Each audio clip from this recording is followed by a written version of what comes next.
કેમ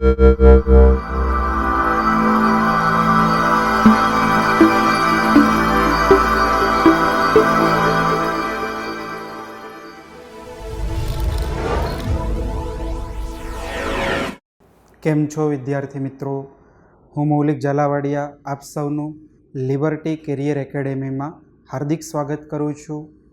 આજનો આપણો આ વિડિયો લેક્ચર છે નીટ 2020નું જે પેપર પ્રીવિયસ યર લેવાનું છે એનું સોલ્યુશન કરવાનું છે.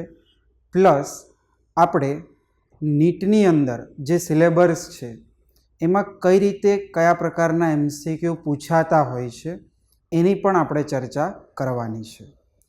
કોઈ પણ એક્ઝામને તમારે ક્રેક કરવી હોય તો એની સ્ટ્રેટર્જી તમારી પાસે હોવી જોઈએ. સ્ટ્રેટર્જી એટલે શું કે કેટલો સિલેબસ છે, દર વખતે એક્ઝામની અંદર કઈ રીતે પેપર સેટ થતું હોય છે. જો આ કન્સેપ્ટ તમને ક્લિયર થઈ જાય તો કોઈ પણ એક્ઝામ તમે ઇઝીલી ક્રેક કરી શકો છો, જેની વાત આપણે પહેલાં અહીંયા સ્ટાર્ટિંગમાં કરવાની છે. તો વિદ્યાર્થી મિત્રો, જે કેમેસ્ટ્રીનું પેપર હોય છે એની અંદર આપણે કેમેસ્ટ્રી જે છે એને 3 પાર્ટમાં મોસ્ટલી ડિવાઇડેડ કરેલું હોય છે: ફિઝિકલ કેમેસ્ટ્રી, ઇનઓર્ગેનિક કેમેસ્ટ્રી અને ઓર્ગેનિક કેમેસ્ટ્રી. તો NTA આપણને કહી જ દીધું છે કે જે આ 3 પાર્ટ છે એને ઇક્વલી ડિસ્ટ્રીબ્યુટ કરવામાં આવ્યા છે. જે પેપર સેટ થવાનું હોય છે એમાં 3 પાર્ટને ઇક્વલી પ્રપોર્શનમાં ડિસ્ટ્રીબ્યુટ કરેલા હોય છે, એટલે કે 3નું વેઇટેજ એક સમાન હોય છે.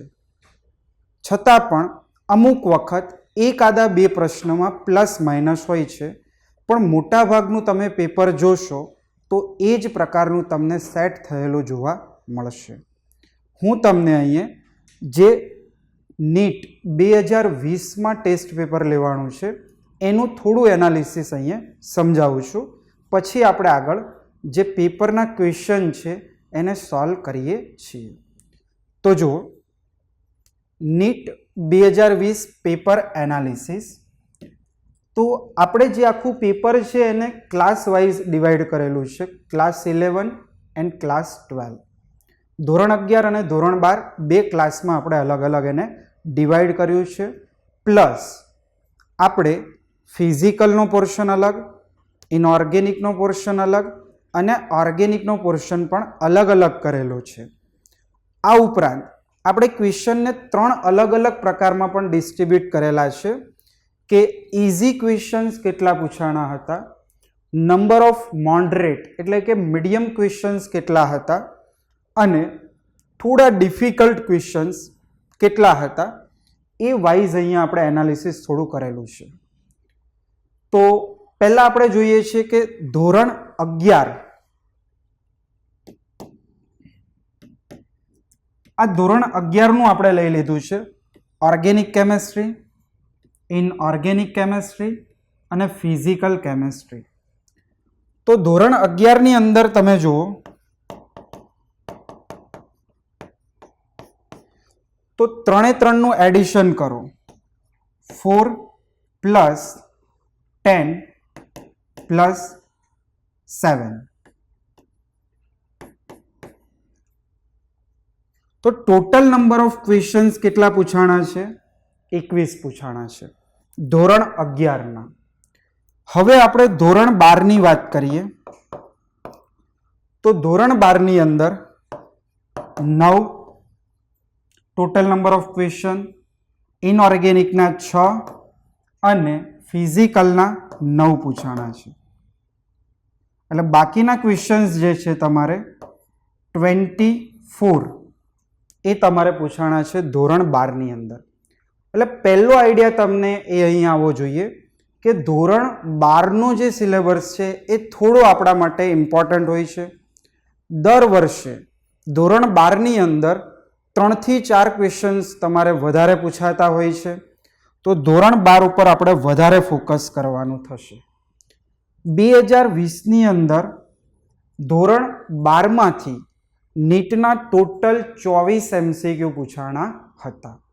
આ પહેલું એનાલિસિસ આપણે જોયું ક્લાસ વાઇઝ. હવે આપણે અહીંયા જોઈએ કે અલગ અલગ બ્રાન્ચ વાઇઝ. તો બ્રાન્ચ વાઇઝ જોઈએ તો ધોરણ 11માંથી ઓર્ગેનિક કેમેસ્ટ્રીમાં ઇઝી ક્વેશ્ચન 2 હતા. બરાબર, ઓર્ગેનિક કેમેસ્ટ્રી એ તમારો સ્કોરિંગ ટોપિક થઈ જાય છે.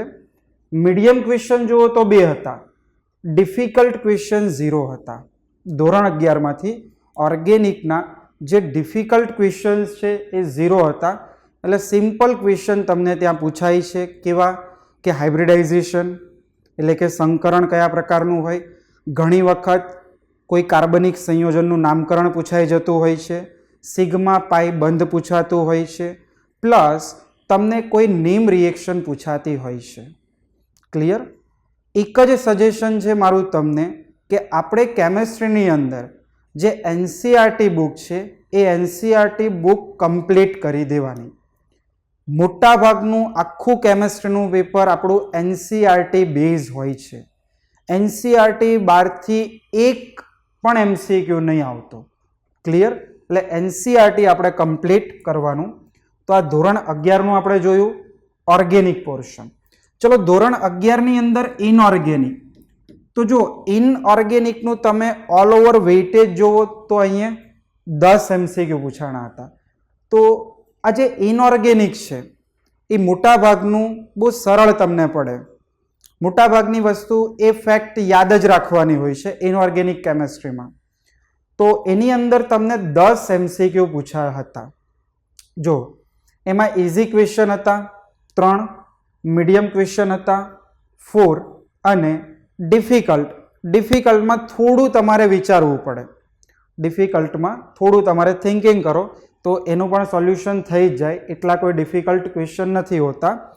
તો આવી રીતે ઇનઓર્ગેનિક કેમેસ્ટ્રીના તમને 10 એમસીક્યુ પૂછ્યા હતા ધોરણ 11 સાયન્સમાંથી. ફિઝિકલ કેમેસ્ટ્રી કહીએ તો ફિઝિકલ કેમેસ્ટ્રીની અંદર ધોરણ 11માંથી ટોટલ તમને કેટલા ક્વેશ્ચન્સ પૂછ્યા હતા? 7 ક્વેશ્ચન પૂછ્યા હતા. ઇઝી ક્વેશ્ચન 1 હતો જે તમને મૂળ કન્સેપ્ટ બેઝ ઘણી વખત મોટા ભાગે દર પેપરમાં પૂછતા હોય છે ચેપ્ટર નંબર 1માંથી. આ ઉપરાંત હાઇબ્રિડાઇઝેશનને અનુરૂપ, સંકરણને અનુરૂપ જે ચેપ્ટર નંબર 4 છે આપણું રાસાયણિક બંધન અને આણ્વીય રચના, એના આધારિત પૂછતા હોય છે. બંધ ક્રમાંક, બંધ કોણ, સંકરણ કયું થશે, અણુનો આકાર કેવો હશે. તો એ પ્રકારના 7 એમસીક્યુ તમને ફિઝિકલ કેમેસ્ટ્રીમાં પૂછ્યા હતા નીટ 2020ની અંદર. આ થયું વિદ્યાર્થી મિત્રો ધોરણ 11નું એનાલિસિસ. બ્રાન્ચ વાઇઝ આપણે એનાલિસિસ કર્યું.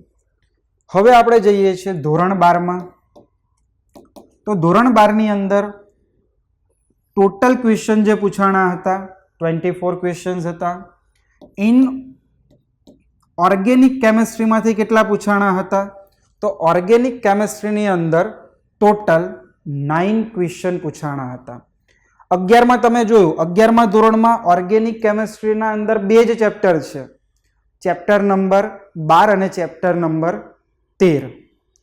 પણ ધોરણ 12 સાયન્સની અંદર આપણે જોઈએ તો આપણો જે પાર્ટ 2 છે ચેપ્ટર નંબર 10, 11, 12, 13 આ પ્યોરલી ઓર્ગેનિક કેમેસ્ટ્રીના છે. એટલે આમાંથી તમારે 1 થી 2 એમસીક્યુ ગણી જ લેવાના. બરાબર? એટલે ટોટલ તમે જુઓ ને તો ઓર્ગેનિક કેમેસ્ટ્રીમાં 9 એમસીક્યુ પૂછાય છે. એટલે એવરેજ 2 આમાંથી લઈ લો. અને ત્યારબાદ એક બાયોમોલેક્યુલ્સ જે થોડું ઘણું આપણે ઓર્ગેનિક રિએક્શન્સ રિલેટેડ હોય છે.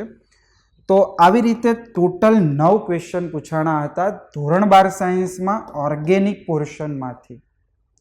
ઓકે, હવે આગળ જઈએ તો ધોરણ 12ની અંદર ઇનઓર્ગેનિક. તો ધોરણ 12ની અંદર ઇનઓર્ગેનિકની વાત કરીએ, પી બ્લોક એલિમેન્ટ, પી વિભાગના તત્વ, આ ઉપરાંત ડી અને એફ વિભાગના તત્વ, આ પ્યોરલી ઇનઓર્ગેનિક કહેવાય. તો ધોરણ 12ની અંદર ઇનઓર્ગેનિક પોર્શન ઓછો છે, તો એમાં નંબર ઓફ ક્વેશ્ચન્સ પણ ઓછા બને છે. માટે અહીંયા ઇનઓર્ગેનિક પોર્શનમાં નંબર ઓફ ક્વેશ્ચન 6 પૂછ્યા હતા નીટ 2020ની અંદર. જેની અંદર જોઈ શકો છો 2 ઇઝી ક્વેશ્ચન હતા, 3 મોડરેટ મીડિયમ ક્વેશ્ચન હતા અને 1 ક્વેશ્ચન થોડો ડિફિકલ્ટ હતો. ચલો આ ઉપરાંત જઈએ આગળ ધોરણ 12 ની અંદર physical chemistry chapter number 1 2 3 4 5 purely physical chemistry, ઘન અવસ્થા છે, દ્રાવણો છે, વિદ્યુત રસાયણ છે, રાસાયણિક ગતિકી છે, પૃષ્ઠ રસાયણ વિજ્ઞાન છે, પ્યોરલી ફિઝિકલ કેમેસ્ટ્રી છે. આની અંદરથી તમને 9 ક્વેશ્ચન પૂછ્યા હતા.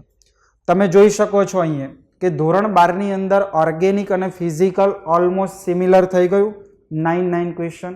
તો દર વર્ષે આવું હોય છે. 12 સાયન્સની અંદર જે તમારે ફિઝિકલ અને જે ઓર્ગેનિક પોર્શન છે એ ઇક્વલી ડિસ્ટ્રીબ્યુટ કરેલો હોય છે. તો એના ઉપર વધારે ફોકસ કરજો.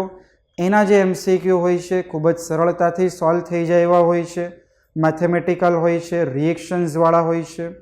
તો એટલો આપણે ત્યાં રટ્ટો મારવો નથી પડતો, કોન્સેપ્ચ્યુઅલ ક્વેશ્ચન્સ ત્યાં બનતા હોય છે. તો ફિઝિકલ કેમેસ્ટ્રીની અંદર તમે જોઈ શકો છો 3 ક્વેશ્ચન સાવ ફોર્મ્યુલા બેઝ હતા, સાવ ઇઝી ક્વેશ્ચન હતા. સિમ્પલ ફોર્મ્યુલા તમને ક્લિયર હોય એટલે ફોર્મ્યુલા મૂકો, વેલ્યુ પુટ કરો, put the value gate the answer. સૂત્ર મૂકી દો, કિંમત મૂકી દો, તરત તમને જવાબ મળી જાય. તો 3 ક્વેશ્ચન તો એવા હતા. 5 ક્વેશ્ચન થોડા મોડરેટ હતા, થોડું સૂત્ર તમારે વિચારવું પડે, થોડું ડિફિકલ્ટ થોડું સૂત્ર હોય અથવા 2 સૂત્રનું કોમ્બિનેશન્સ હોય એવા હતા. અને ફિઝિકલમાંથી એક જ ડિફિકલ્ટ ક્વેશ્ચન્સ હતો. તો વિદ્યાર્થી મિત્રો આ રીતે જે નીટ 2020નું પેપર હતું એનું આખું એનાલિસિસ બને છે. હવે આપણે ટોપિક તરફ જઈએ છીએ. આપણો જે મેઇન હેતુ આ વિડીયોનો છે એમાં આપણે જે ક્વેશ્ચન્સ છે એને ઇઝી ટેકનિક્સથી આપણે કઈ રીતે સોલ્વ આઉટ કરીએ છીએ એ સમજવાનું છે. તો જઈએ છીએ પહેલા ક્વેશ્ચન તરફ. હું તમને ચેપ્ટરના નામ સાથે બધા ક્વેશ્ચન્સ અહીંયા કમ્પ્લીટ કરાવતો જઈશ. તો ક્વેશ્ચન નંબર 1 આપ્યો છે તમને.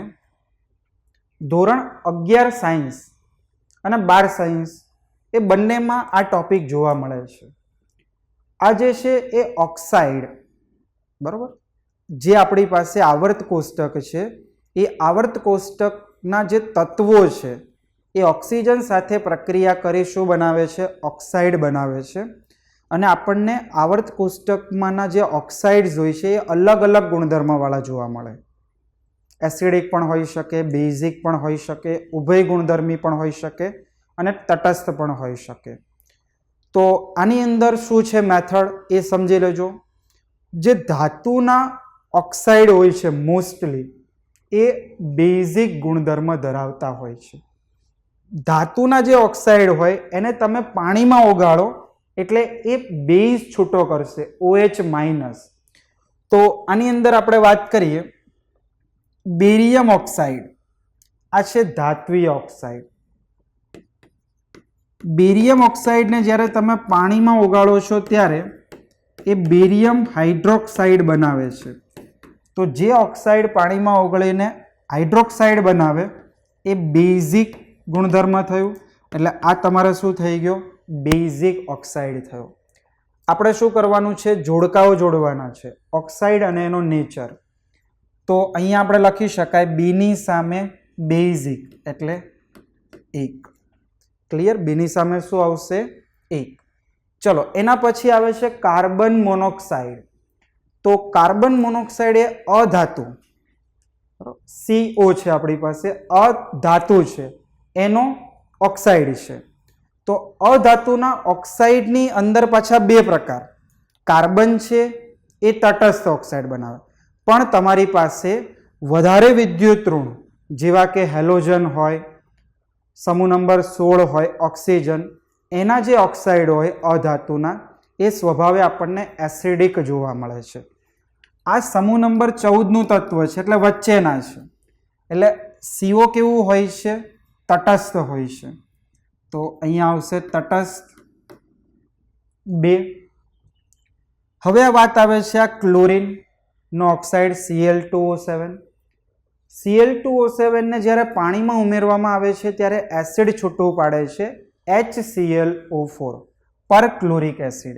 એટલે આ જે Cl2O7 છે એસિડિક ઓક્સાઇડ થયો, આવશે અહીંયા ત્રીજો નંબર. બાકી વધ્યો Al2O3 alumina. Al2O3 alumina. Alumina એવો ઓક્સાઇડ છે જે કે એસિડ અને બેઝ બંને સાથે પ્રક્રિયા કરે છે. તો જે ઓક્સાઇડ એસિડ અને બેઝ બંને સાથે પ્રક્રિયા કરતા હોય તેવા ઓક્સાઇડને આપણે શું કહીએ છીએ? ઉભય ગુણધર્મી ઓક્સાઇડ. તો અહીંયા ઉભય ગુણીય ઓક્સાઇડ આપ્યું છે, તો અહીંયા આવશે 4. તો ચલો ચેક કરી લઈએ કયો ઓપ્શન્સ અહીંયા સુટેબલ છે. જો તમારી સામે અહીંયા ઓપ્શન્સ તમને જોવા મળશે. ઓપ્શન્સની અંદર આપણે ચેક કરવાનું છે સિક્વન્સ 2 1 4 3. 2 1 4 3. તો જો 2 1 4 3 ઓપ્શન નંબર 2 એક જ તમને અહીંયા જોવા મળે છે. સો આપણો રાઈટ આન્સર શું થશે? Option number 2. ક્લિયર? ચલો નેક્સ્ટ એમસીક્યુ તરફ જઈએ છીએ. એમસીક્યુ નંબર 2 બહુ જ સિમ્પલ ક્વેશ્ચન હતો એસ બ્લોક એલિમેન્ટમાંથી, એસ વિભાગના તત્વોમાંથી. Theory base. જો તમે એ સેન્ટેન્સ વાંચ્યો એટલે આ એમસીક્યુ 2 સેકન્ડમાં ટીક થઈ જાય. ક્લિયર? જો એમસીક્યુ શું છે?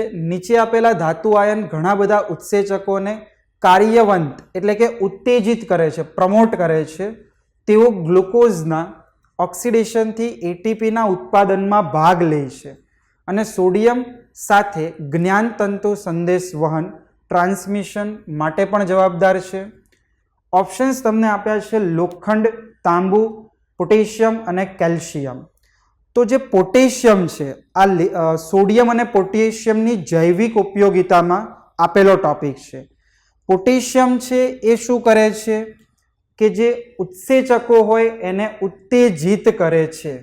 ઉત્સેચકોને શું કરે છે? ઉત્તેજિત કરે છે. પ્લસ એ ગ્લુકોઝના ઓક્સિડેશનથી એટીપીના ઉત્પાદનમાં પણ ઇન્વોલ્વ હોય છે અને જ્ઞાનતંતુ સંદેશનો વહન પણ દર્શાવે છે, એના માટે પણ જવાબદાર હોય છે. એટલે સિમ્પલ ક્વેશ્ચન કહી શકાય થિયોરી બેઝ. ચલો એના પછી નેક્સ્ટ ક્વેશ્ચન, ક્વેશ્ચન નંબર 3. બહુ જ સરળ ક્વેશ્ચન, ધોરણ 12 સાયન્સમાંથી ચેપ્ટર નંબર 3 વિદ્યુત રસાયણ વિજ્ઞાન. જો ફેરાડેનું સિમ્પલ ફોર્મ્યુલા આપણને ખ્યાલ હોય તો આ એમસીક્યુ સોલ્વ કરવા માટે અડધી મિનિટ ઇનફ છે. શું કહે છે?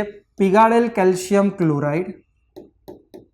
આપણી પાસે કેલ્શિયમ ક્લોરાઇડ છે. આ કેલ્શિયમ ક્લોરાઇડનું તમે વિયોજન કરો એટલે કેલ્શિયમ પ્લસ 2 આયન છૂટા પડે અને 2Cl માઇનસ. તમે પરમાણ્વીય દ્રવ્યમાન એટલે કે એનો પરમાણુ ભાર આપેલો છે. શું કહે છે? 20 ગ્રામ કેલ્શિયમનું ઉત્પાદન કરવા માટે કેટલા ફેરાડેની સંખ્યા જરૂર પડે? કેટલા ફેરાડે જોઈએ? તો કેલ્શિયમ પ્લસ 2ની કેથોડ ઉપર રિએક્શન થશે. કેલ્શિયમ પ્લસ 2 ને રિડ્યુસ કરવા માટે 2 મોલ ઇલેક્ટ્રોનની જરૂર પડે અને આ કેલ્શિયમ તમને મળે. હવે આપણે ફેરાડેવાળા દાખલાઓમાં ભણી ગયા છીએ કે 2 મોલ ઇલેક્ટ્રોન એટલે 2 ફેરાડે. 2 ફેરાડેથી 1 મોલ કેલ્શિયમ. 1 મોલ કેલ્શિયમ એટલે કે 40 ગ્રામ.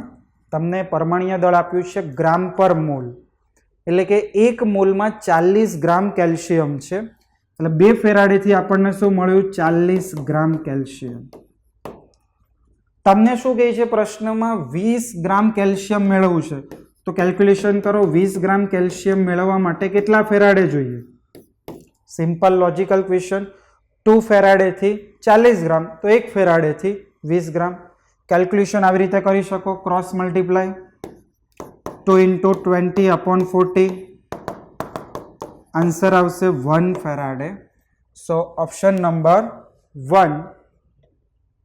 1 ફેરાડેની જરૂર પડશે. ક્લિયર? ચલો આગળ ચોથા પ્રશ્ન તરફ જઈએ છીએ.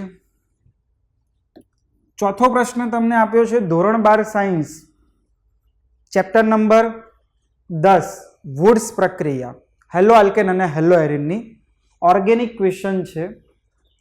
શું કહે છે? વુડ્સ પ્રક્રિયા વડે નીચે આપેલ આલ્કેનમાંથી કયો સારી નીપજ બનાવી શકાતો નથી? તો વિદ્યાર્થી મિત્રો, વુડ્સ પ્રક્રિયામાં શું થાય છે? તો વુડ્સ પ્રક્રિયામાં તમે બેકી સંખ્યા ધરાવતી જ નીપજ મેળવી શકો. કાર્બનની બેકી સંખ્યા હોય એવી જ નીપજ તમને ત્યાં મળશે. તો ડાયરેક્ટલી પણ તમે જોઈ શકો છો કે ભાઈ હેક્ઝેન નંબર ઓફ કાર્બન 6 થશે, બ્યુટેન નંબર ઓફ કાર્બન 4 થશે, બ્યુટેન નંબર ઓફ કાર્બન 4 થશે, heptane number of carbon 7 carbon odd number, એકે પ્રોડક્ટ બનાવી શકાતી નથી. માટે વુડ્સ પ્રક્રિયા વડે નોર્મલ હેપ્ટેન છે એ બનાવી શકાતો નથી. બાકી બધી પ્રોડક્ટ તમે સારી એવી યીલ્ડ એટલે કે સારા એવા પ્રપોર્શનમાં બનાવી શકો છો. સો right option is option number 3, normal heptane. ચલો ફિફ્થ એમસીક્યુ. તો ફિફ્થ એમસીક્યુ તમને આપ્યું છે ક્લાસ 12 ચેપ્ટર નંબર 2 સોલ્યુશન, દ્રાવણોમાંથી આપ્યું છે કે બેન્ઝીનનું ઠાર બિંદુ અવનયન અચળાંક KF નું મૂલ્ય આપ્યું છે તમને 5.12 કેલ્વિન કિલોગ્રામ મોલ ઇન્વર્સ. બેન્ઝીનમાં રહેલા એક વિદ્યુત અવિભાજ્ય દ્રાવ્ય ધરાવતા એની સાંદ્રતા આપી છે મોલાલિટી 0.078 મોલલ. દ્રાવણ માટે ઠાર બિંદુ અવનયન શોધો. વિદ્યાર્થી મિત્રો, ઠાર બિંદુ અવનયન એટલે શું થશે? ડેલ્ટા TF શોધવાનું છે. 2 દશાંશ પૂર્ણાંકમાં કિંમત મૂકવાની છે. તો બસ સિમ્પલ ફોર્મ્યુલા બેઝ ક્વેશ્ચન છે. Delta TF equals to KF into M.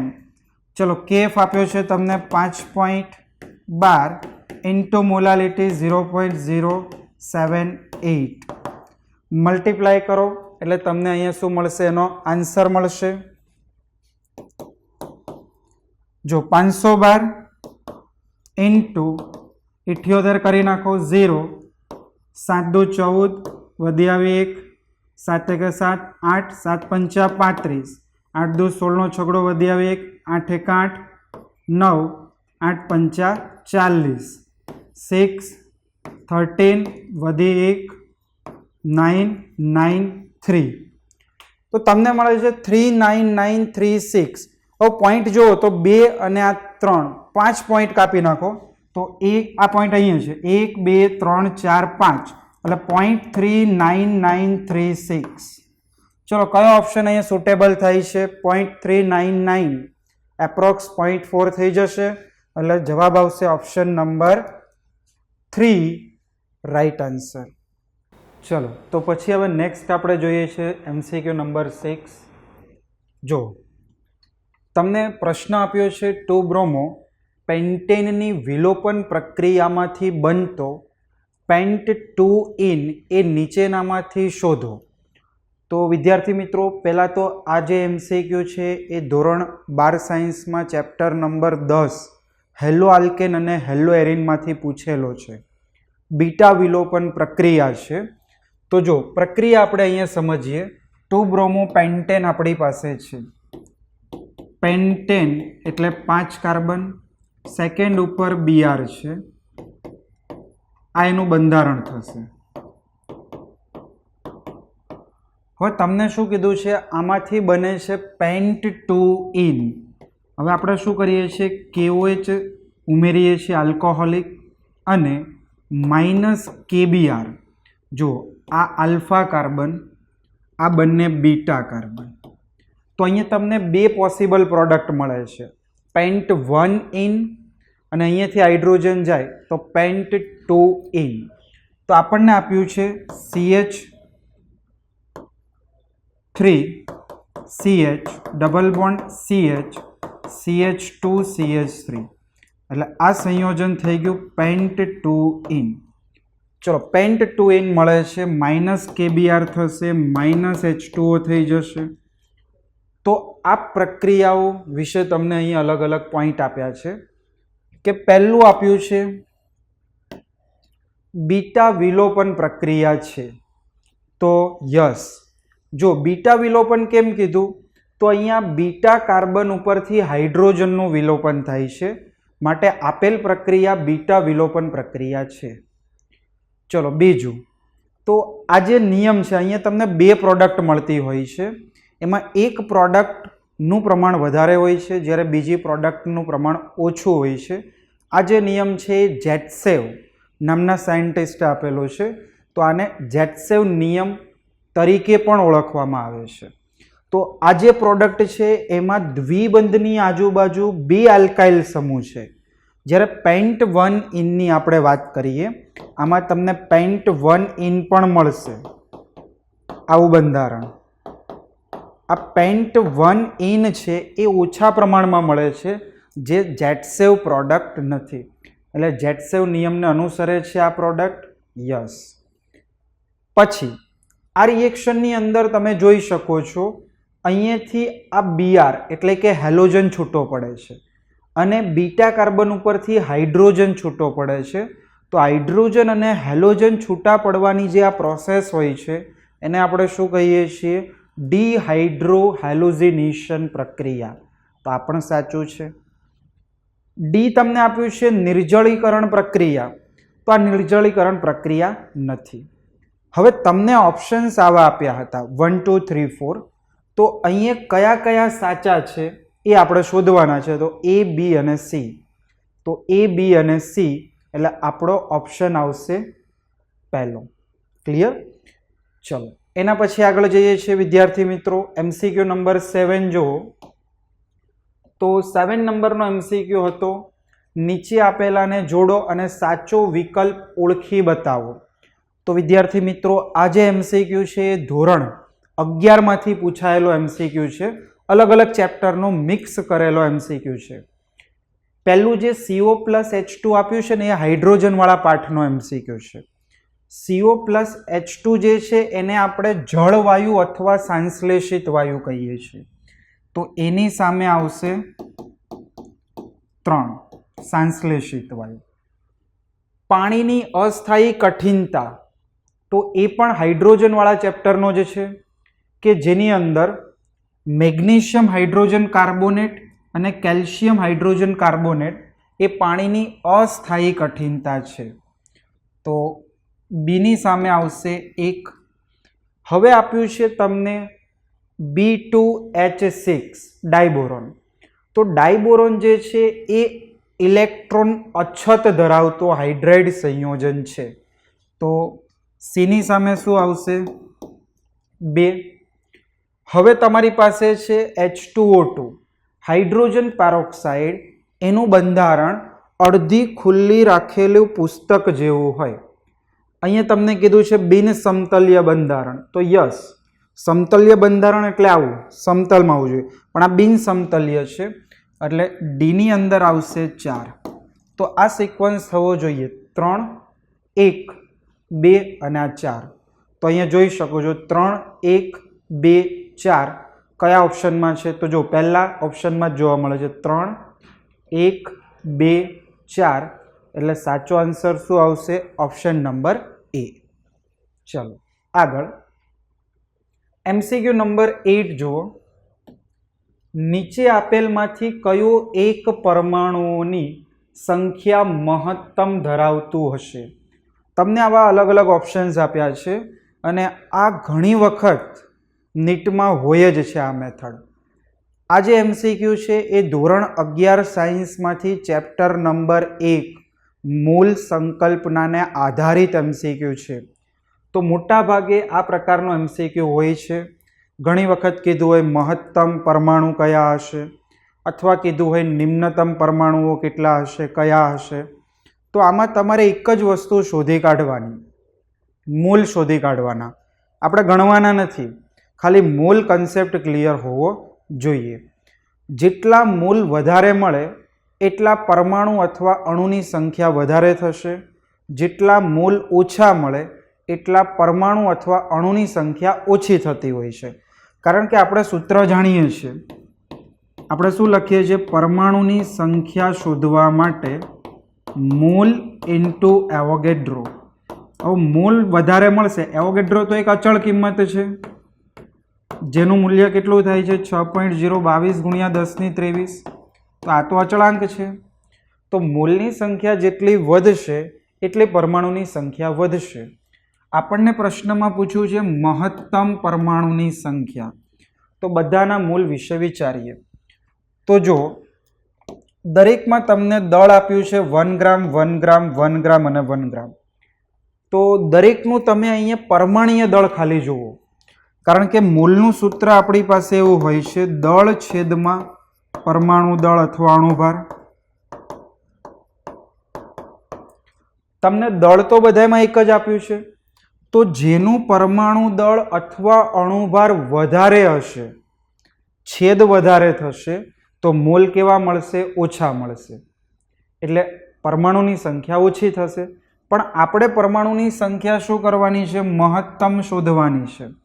તો જેની અંદર પરમાણુ દળ ઓછું હશે એના મોલ વધારે મળશે, મોલ વધારે મળે એટલે પરમાણુની સંખ્યા વધારે થશે। તો જુઓ કોનું પરમાણ્વીય દળ ઓછું છે, આ શોર્ટ મેથડ, કોઈ જ કેલ્ક્યુલેશન કરવાની જરૂર નથી, પરમાણ્વીય દળ ચેક કરી લો, જેનું પરમાણ્વીય દળ ઓછું એ તમારે જવાબ આવી જશે। તો અહીંયા જોઈ શકાય છે કે લિથિયમમાં પરમાણુ દળ શું છે? 7, એટલે તમે 7 મૂકો એટલે મૂલની સંખ્યા બાકી બધા કરતાં કેવી મળશે? વધારે મળશે। મૂલની સંખ્યા વધારે મળે, પરમાણુની સંખ્યા શું થશે? મહત્તમ થશે। સાચો આન્સર શું આવશે? Option number 4। Clear?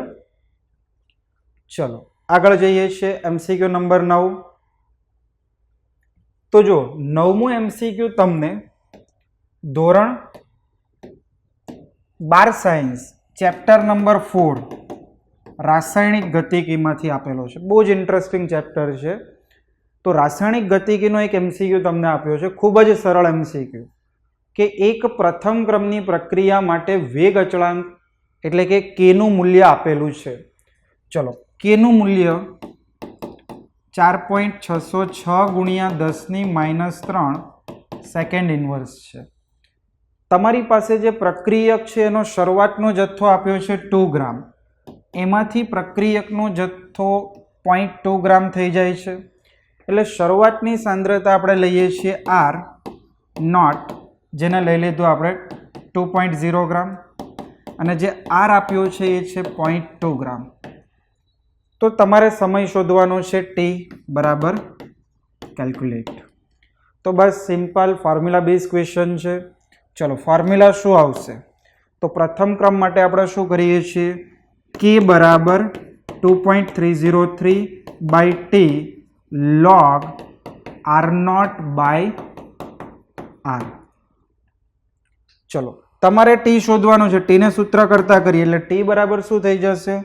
2.303 by K, K ની વેલ્યુ ગિવન છે 4.606 into 10⁻³ log R0 આપણી પાસે છે 2/0.2। હવે અહીંયા તમે છેદ ઉડાડી દો એટલે અહીંયા થઈ જશે 0.1, આ 10 log 10 જવાબ આવી જશે 1, એટલે T બરાબર 2.303 બાય 4.606 into 10⁻³ જો અહીંયા છેદ તમારે શું ઉડી ગયો? આ 0.2 હતા એને દૂર કરવા માટે મેં ઉપર 10 કર્યું, 2 થી 2 કટ એટલે log 10 થયું, log 10 એનો જવાબ આવે 1, એટલે તમારે આનો જવાબ 1 થઈ ગયો।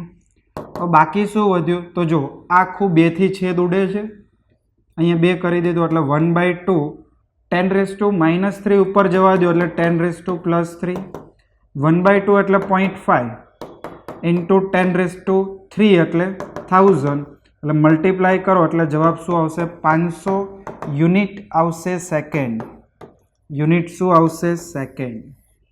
ક્લિયર? તો ચેક કરો કયો ઓપ્શન્સ આવે છે, જુઓ ઓપ્શન નંબર સી મીન્સ ત્રીજો આન્સર આવશે, 500 સેકન્ડ થશે એનો ટાઈમ। ચલો આગળ એમસીક્યુ નંબર 10 જો શું કહે છે? કોઓર્ડિનેશન સંયોજન બેઠો એમસીક્યુ છે, ખૂબ જ સરળ એમસીક્યુ, ચેપ્ટર નંબર 9 ધોરણ 12 સાયન્સમાંથી સવર્ગ સંયોજનમાંથી આપેલો એમસીક્યુ છે. કોઓર્ડિનેશન સંયોજનો, સવર્ગ સંયોજનો બનાવવા માટે લિગેન્ડનું ક્ષેત્ર સામર્થ્યનો ચડતો સાચો ક્રમ નીચેનામાંથી કયો છે? હવે તમને ખ્યાલ હોય તો CFT crystal field splitting theory, જેનું ફૂલ ફોર્મ છે સ્ફટિક ક્ષેત્રવાદ, જેને ગુજરાતીમાં કહીએ છીએ. એમાં એક તમે સ્પેક્ટ્રોકેમિકલ સિરીઝ જોઈ હશે. બસ એ સ્પેક્ટ્રોકેમિકલ સિરીઝનો બેઠો એમસીક્યુ છે. તો સૌથી વધારે પ્રબળ લિગેન્ડ કયો હોય? સાયનાઇડ. તો આપણે પહેલી વસ્તુ ઓપ્શન સેકન્ડ અને જે ઓપ્શન ફોર્થ છે એ તો એલિમિનેટ થઈ જશે. જો અહીંયા ફ્લોરાઇડ અને અહીંયા ઓક્ઝેલેટો આપ્યો છે પ્રબળ, એટલે આ બંને ઓપ્શન તો આપણા એલિમિનેટ થઈ ગયા. બસ, એટલે તમારે અહીં 50-50% થઈ ગયું. બે જ ઓપ્શનમાંથી બાકીનો ટીક કરવાનો છે. તો થોડું આગળ વધીએ આપણે. તો સાયનાઇડ પછી જે આવે એ ઓક્ઝેલેટો આવે. તો બંનેમાં જો ઓક્ઝેલેટો છે. હવે જે સૌથી નિર્બળ છે એ નિર્બળ કયો આવે છે? થાયોસાયનેટ. સ્પેક્ટ્રોકેમિકલ સિરીઝમાં ચેક કરજો, થાયોસાયનેટ છે એ નિર્બળ છે, એટલે એ સૌથી નિર્બળ બતાવવાનો. એટલે સાચો આન્સર શું આવશે? Option number 1. તો બેઠો એમસીક્યુ છે સ્પેક્ટ્રોકેમિકલ સિરીઝનો, કોઈ જ ટ્વિસ્ટિંગ નથી આમાં. ચલો એના પછી આગળ એમસીક્યુ નંબર 11. જો એમસીક્યુ નંબર 11 ધોરણ 11 સાયન્સનો છે, ચેપ્ટર નંબર 5, જે આપણે દ્રવ્યની અવસ્થા છે એની અંદર ડાલ્ટન્સ પાર્શિયલ પ્રેશરનો એક લો ભણી ગયા આપણે, ડાલ્ટનનો આંશિક દબાણનો નિયમ. એના રિલેટેડ તમને એક એમસીક્યુ આપ્યો છે. શું કહે છે? સિલિન્ડરમાં N2 અને ER એટલે કે આર્ગોન વાયુનું એક મિશ્રણ ભરેલું છે, બંનેનું તમને દળ આપ્યું છે. ચલો, N2 નું દળ કેટલું આપ્યું છે? 7 ગ્રામ. આર્ગોનનું દળ 8 ગ્રામ. બંનેનું દળ ગિવન છે. પાત્રમાં વાયુઓના મિશ્રણનું કુલ દબાણ તમને આપ્યું છે P કુલ બરાબર 27 બાર હોય તો N2 નું આંશિક દબાણ શોધો, એટલે પાર્શિયલ પ્રેશર ઓફ N2 શોધવાનું છે. તો મેં તમને કીધું ધોરણ 11 નો એમસીક્યુ છે. હવે એનું સૂત્ર આવે છે પાર્શિયલ પ્રેશર ઓફ N2 બરાબર જેનું પણ તમારે આંશિક દબાણ શોધવું હોય એના મૂલ અંશ ઇન્ટુ P કુલ. બસ આ સૂત્ર યાદ હોય એટલે 4 માર્ક્સ તમને મળી જાય. બસ બીજું કંઈ જ નથી, ખાલી સાદુરૂપ આપવાનું. આ સૂત્ર યાદ હોય એટલે 4 માર્ક્સ તમને મળી ગયા. જો મૂલ અંશ N2 ના પહેલાં શોધી નાખો, પછી બંનેનું મલ્ટિપ્લિકેશન કરો એટલે આન્સર મળી જશે. તો પહેલાં આપણે બંનેના મૂલ શોધવા પડે, પછી મૂલ અંશ આપણને મળે. ચલો પહેલાં હું શોધું છું N ઓફ N2. ચલો N ઓફ N2 એટલે N2 નું દળ આપ્યું છે 7. હવે N2 એનું તમે આણ્વીય દળ લ્યો તો કેટલું થઈ જાય? 14 દુ 28 લેવું પડે. 2 નાઇટ્રોજન છે એટલે 28. છેદ ઉડી જશે, 7 ચોક 28, 1/4, 1/4 એટલે 0.25 મૂકી દો અહીંયા. ચલો એવી જ રીતે તમે અહીં લઈ લો આર્ગોનના મોલ બરાબર. આર્ગોનનું દળ આપ્યું છે 8. હવે આર્ગોનનો પરમાણુ ભાર અહીંયા આપ્યો છે તમને 40. તો અહીંયા પણ છેદ ઉડી જાય છે. 8 પંચા 40 એટલે 1/5. 1/5 એટલે કેટલું થશે? 0.20. ચલો બંનેનું એડિશન કરો, કુલ મોલ મળશે. કુલ મોલ કેટલા મળે છે? 0.25 પ્લસ 0.20 એટલે 0.45. કુલ મોલ મળી ગયા. હવે તમારે સૂત્રમાં ખાલી કિંમતો મૂકવાની છે. તો જો સાદુરૂપ નાઇટ્રોજનનું આંશિક દબાણ બરાબર સૂત્ર થશે નાઇટ્રોજનના મોલ અંશ, એટલે નાઇટ્રોજનના મોલ આપણે ઉપર મૂકીશું. કેટલા આપ્યા છે? 0.25 છેદમાં total mall 0.45 into P total 27. બસ આનું સાદુરૂપ આપી દો. તો જો સાદુરૂપ કઈ રીતે આપવાનું? આ પોઈન્ટ તો ઉડી ગયા, બાકી શું વધ્યું? 25/45 અને 27. હવે અહીંયા 9 તરી 27, 9 × 5 = 45 એટલે ઉડી ગયું. અહીંયા પાયો 25, 5 તરી 15 એટલે આ થઈ ગયું તમારે 15, 12. ઓપ્શન નંબર 3 નાઇટ્રોજનનું આંશિક દબાણ તમને મળશે, આંશિક દબાણ 15, 12. ક્લિયર? ચલો આગળ જઈએ. Option MCQ number 12. જો કલિલ દ્રાવણના કયા ગુણધર્મને શોધવા માટે ઝેટા પોટેન્શિયલની માપણી ઉપયોગી છે? તો વિદ્યાર્થી મિત્રો, આજે MCQ છે ફિઝિકલ કેમેસ્ટ્રી ચેપ્ટર નંબર 5 ધોરણ 12 સાયન્સમાં પૃષ્ઠ રસાયણ વિજ્ઞાન એનો MCQ છે. જે કલિલનો વીજભારવાળો ટોપિક છે ને એમાં લાસ્ટ લાઇનમાં તમને આ પોઈન્ટ આપેલો છે, લાસ્ટ પેરેગ્રાફમાં, કે જે ઝેટા પોટેન્શિયલ છે એ ઝેટા પોટેન્શિયલ ની માપણી શેમાં ઉપયોગી હોય છે? તો જે પણ કલિલની સ્થિરતા હોય છે, સ્ટેબિલિટી ઓફ કોલોઇડ્સ, કલિલની જે સ્થિરતા હોય છે, સ્થાયીતા હોય છે, એના માટે ઉપયોગી હોય છે. તો બસ આ બેઠો MCQ, કોઈ જ ટ્વિસ્ટિંગ નહીં, 4 માર્ક્સ અહીંયા રોકડા મળી જાય. તો જવાબ શું આવશે? કલિલ કણોની સ્થિરતા ઉપર આધાર રાખે છે. કલિલ કણોની સ્થિરતા માપવા માટે આપણે ઉપયોગી કરીએ છીએ ઝેટા પોટેન્શિયલનું. ચલો નેક્સ્ટ 13મો MCQ. સુક્રોઝનું જળ વિભાજન કરતાં શું પ્રાપ્ત થાય? તો બહુ જ સરળ, નીટવાળા જે પણ બાળકો હોય ખૂબ જ સરળતાથી આને ટીક કરી શકે, કારણ કે આ કોમન ટોપિક છે, biology as well as chemistry. તો સુક્રોઝનું જ્યારે પણ આપણે જળ વિભાજન કરીએ તો આપણને ખ્યાલ છે કે એક આપણને ગ્લુકોઝ મળે અને બીજો શું મળે? ફ્રુક્ટોઝ મળે. પણ એના અંદર પણ 2 એનોમર્સ હોય, આલ્ફા ડી ગ્લુકોઝ અને બીટા ડી ફ્રુક્ટોઝ. તો આ બંને પદાર્થ તમને મળે છે. તો ચેક કરો, આલ્ફા ડી ગ્લુકોઝ અને બીટા ડી ફ્રુક્ટોઝ. તો જો alpha D glucose, beta D glucose, ધ્યાનથી ઓપ્શન ચેક કરવાના. આલ્ફા ડી ગ્લુકોઝ અને બીટા ડી ફ્રુક્ટોઝ એટલે આન્સર શું આવશે? Option number 3. ચલો નેક્સ્ટ 14મો MCQ. તો 14મો MCQ ધોરણ 11 સાયન્સમાંથી લીધેલો છે, ચેપ્ટર નંબર 7 ધોરણ 11 ચેપ્ટર નંબર 7 સંતુલન. બેઠો NCERT નો એક્ઝામ્પલ છે, NCERT બુકનો બેઠો દાખલો છે, કોઈ જ ફેરફાર નહીં, વેલ્યુ પણ એઝ ઇટ ઇઝ. જે ઉદાહરણનો છેલ્લો દાખલો છે ને એ અહીં આપેલો છે તમને નીટના પેપરમાં. ક્લિયર? તો મેં તમને અગાઉ પણ કીધું હતું કે NCERT book is the best book for the preparation of NEET. NEET માટે NCERT બુક કરી નાખો, બેસ્ટ બુક છે. તો જો ક્વેશ્ચનમાં શું કહે છે તમને? 0.1 મોલર NaOH NiOH ટ્વાઇઝની દ્રાવ્યતા શોધો. પછી આપ્યું છે NiOH ટ્વાઇઝનો આયનિક ગુણાકાર 2 × 10⁻15 આપેલ છે. તો ચલો હવે આપણે અહીંયા સમજીએ કે આપણી પાસે NaOH જે છે એની સાંદ્રતા કેટલી આપી છે? 0.1 મોલર. તો અહીંયા જે OH માઇનસ આયન છૂટો પડશે એની સાંદ્રતા પણ કેટલી થઈ જશે?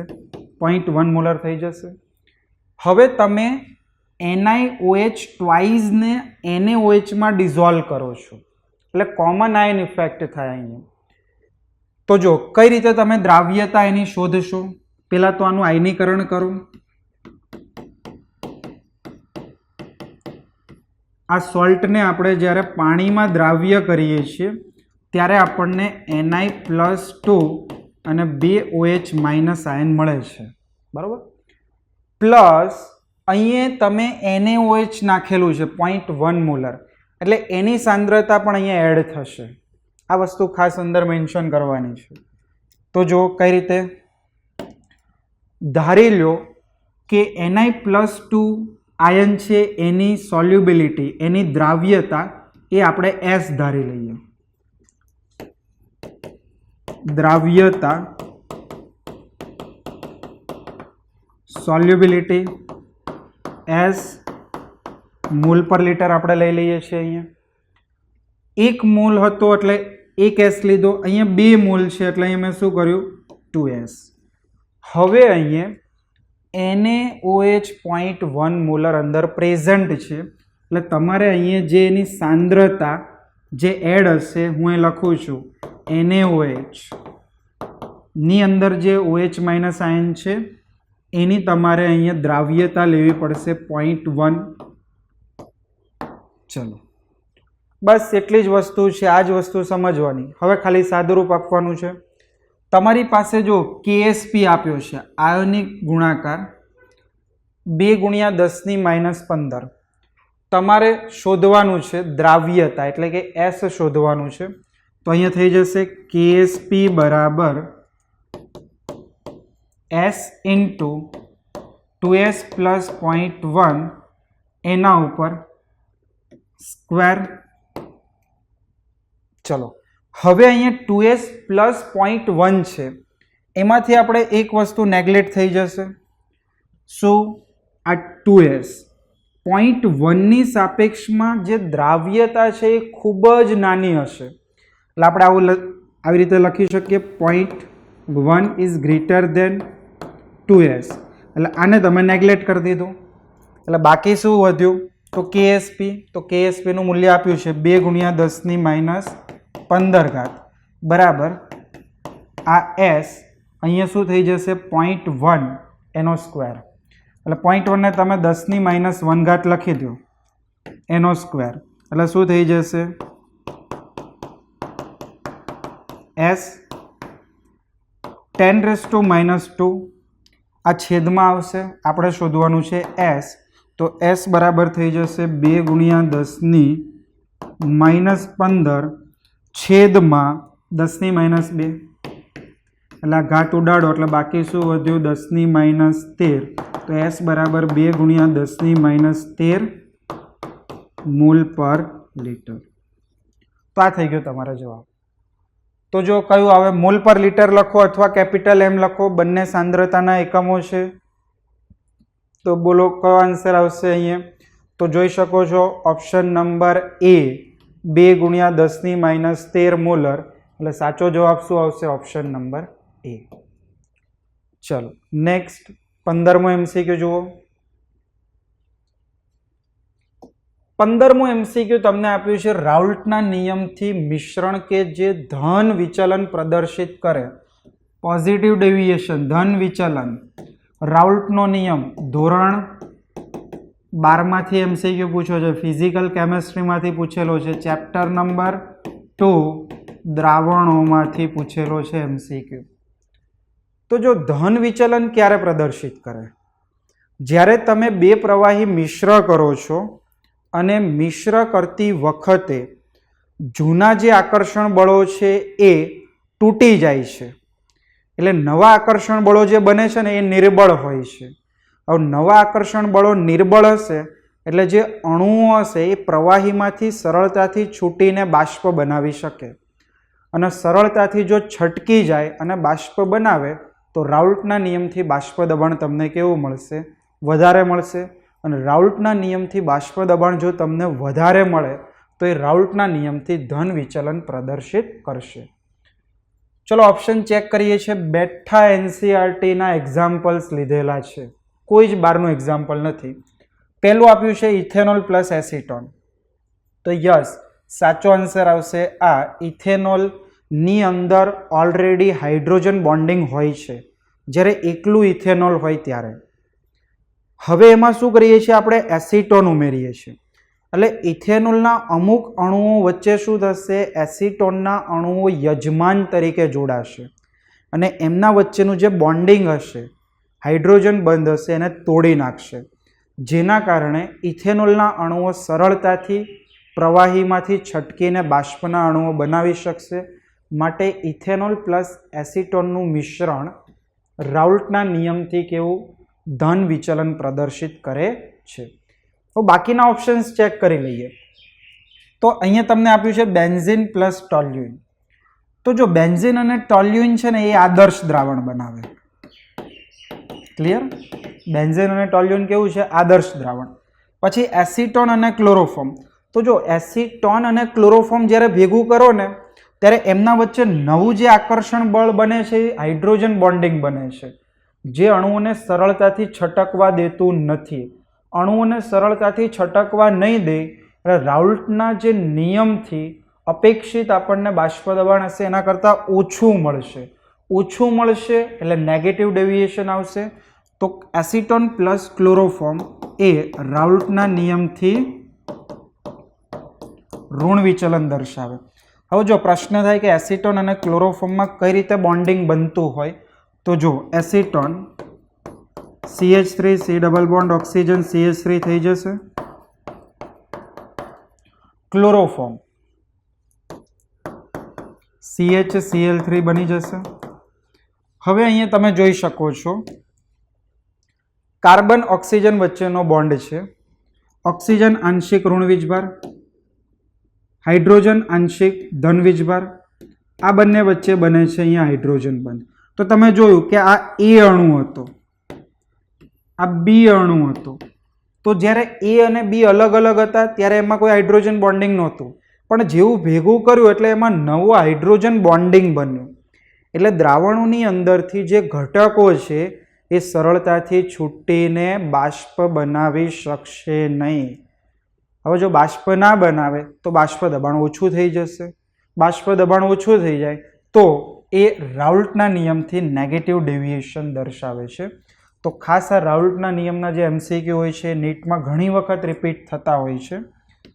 છેલ્લું જો ક્લોરોઇથેન અને બ્રોમોઇથેન, તો આ બંનેની જોડ તો કેવી છે? આદર્શ દ્રાવણ. કારણ કે બંને હેલાઇડ સંયોજનો છે અને બંનેની અંદર જે હેલોજન વપરાણા છે એ નજીક નજીકવાળા છે. ક્લોરો અને બ્રોમો છે એટલે એમના વચ્ચેનું જે વાન્ડર વાલ્સ આકર્ષણ બળની માત્રા હોય એ લગભગ સમાન હોય. તો જ્યારે બંને ઘટકોની અંદર આકર્ષણ સમાન થતું હોય ત્યારે એ આદર્શ દ્રાવણ બનાવે. ક્લિયર? તો અહીંયા તમને પૂછ્યું છે ધન વિચલન, એટલે ઓપ્શન નંબર A આપણો શું થશે? ધન વિચલન દર્શાવે છે. ચલો એના પછી 16મો MCQ.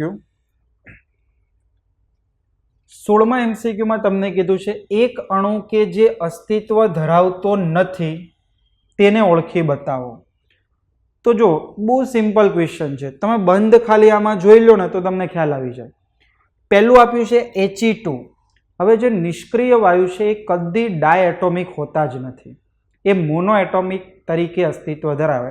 એટલે આપણને ખ્યાલ જ આવી જાય જોતા જ કે ભાઈ આપણો જવાબ શું આવશે? Option number A. He2 એ અસ્તિત્વ નથી ધરાવતો. નિષ્ક્રિય વાયુ હોય, હિલિયમ હોય, નિયોન હોય, આર્ગોન હોય, ક્રિપ્ટોન હોય, ઝેનોન હોય, રેડોન હોય, આ બધા એકલ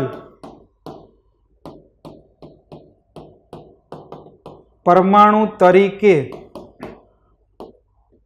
અસ્તિત્વ ધરાવે છે. હવે જો આ બધા પોસિબલ છે, બરાબર.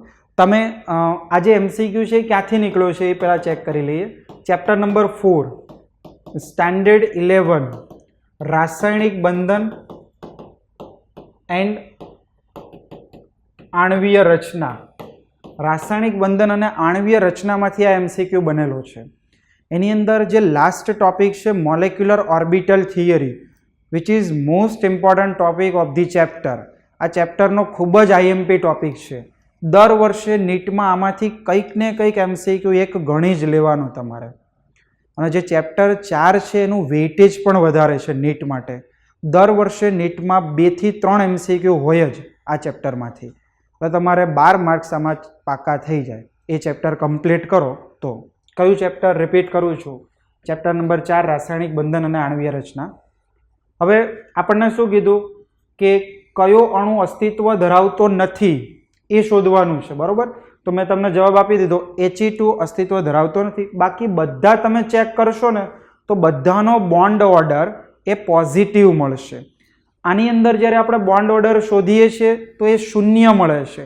કઈ રીતે શોધીએ છીએ એ પણ અહીંયા ચેક કરાવી દઉં એક વખત.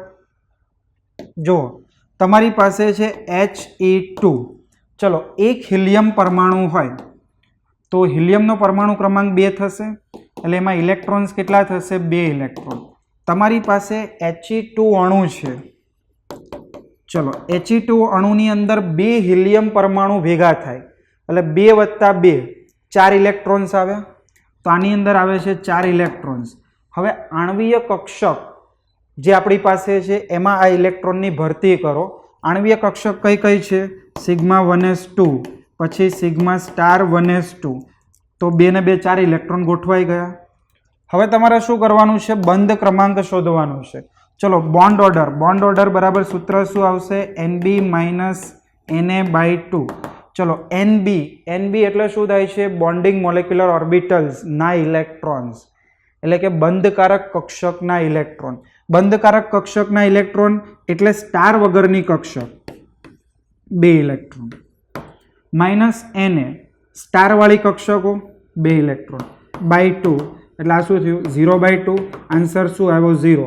તો તમે ભણ્યા છો કે બંધ ક્રમાંક જ્યારે પણ નેગેટિવ મળે અથવા 0 મળે તો તે અણુ અસ્તિત્વ ધરાવતો નથી. તો અહીંયા તમને કીધું છે કે કયો અણુ અસ્તિત્વ ધરાવતો નથી? તો ઓપ્શન નંબર A. બાકી બધા ઓપ્શન તમે ચેક કરશો તો લિથિયમમાં તમને સિંગલ બોન્ડ જોવા મળશે, કાર્બનમાં ડબલ બોન્ડ, ઓક્સિજનમાં પણ ડબલ બોન્ડ, એટલે આ બધાના પોઝિટિવ બોન્ડ મળે છે. પોઝિટિવ બોન્ડ મળે એટલે એ અણુ અસ્તિત્વ ધરાવે છે. ક્લિયર? ચલો, ત્યારબાદ 17મો MCQ જોઈએ. તો જો MCQ નંબર 17માં આપ્યું છે તમને ખોટું વિધાન શોધી બતાવો. આપણે ખોટું વિધાન અહીંયા શોધી બતાવવાનું છે. પહેલું આપ્યું છે તમને સંક્રાંતિ તત્વો અને તેમના સંયોજનો ઘણી બધી ઓક્સિડેશન અવસ્થા ધરાવે છે, તેથી તે ઉદ્દીપકીય સક્રિયતા માટે જાણીતા છે. તો આપણે જાણીએ છીએ આ જે MCQ છે D અને F વિભાગની અંદરથી પૂછેલો છે. એમાં તમે ઉદ્દીપકીય ગુણધર્મ એક ભણ્યા છો અને એની અંદર આવ્યું છે કે સંક્રાંતિ ધાતુ એક કરતાં વધારે ઓક્સિડેશન અવસ્થા દર્શાવે છે, માટે તે ઉદ્દીપકીય ગુણધર્મ ધરાવે છે અને તેઓ સંકીર્ણ સંયોજનો પણ બનાવે છે. તો આ તો સાચું છે, આપણે ખોટું શોધવાનું છે. ચલો, બીજું વાંચીએ કે હાઇડ્રોજન, કાર્બન અને નાઇટ્રોજન જેવા નાના પરમાણુઓ ધાતુના સ્ફટિક લેટીસના અંદરના ભાગમાં ફસાઈને આંતરાલ્ય સંયોજન બને છે. તો આ વિધાન પણ સાચું છે.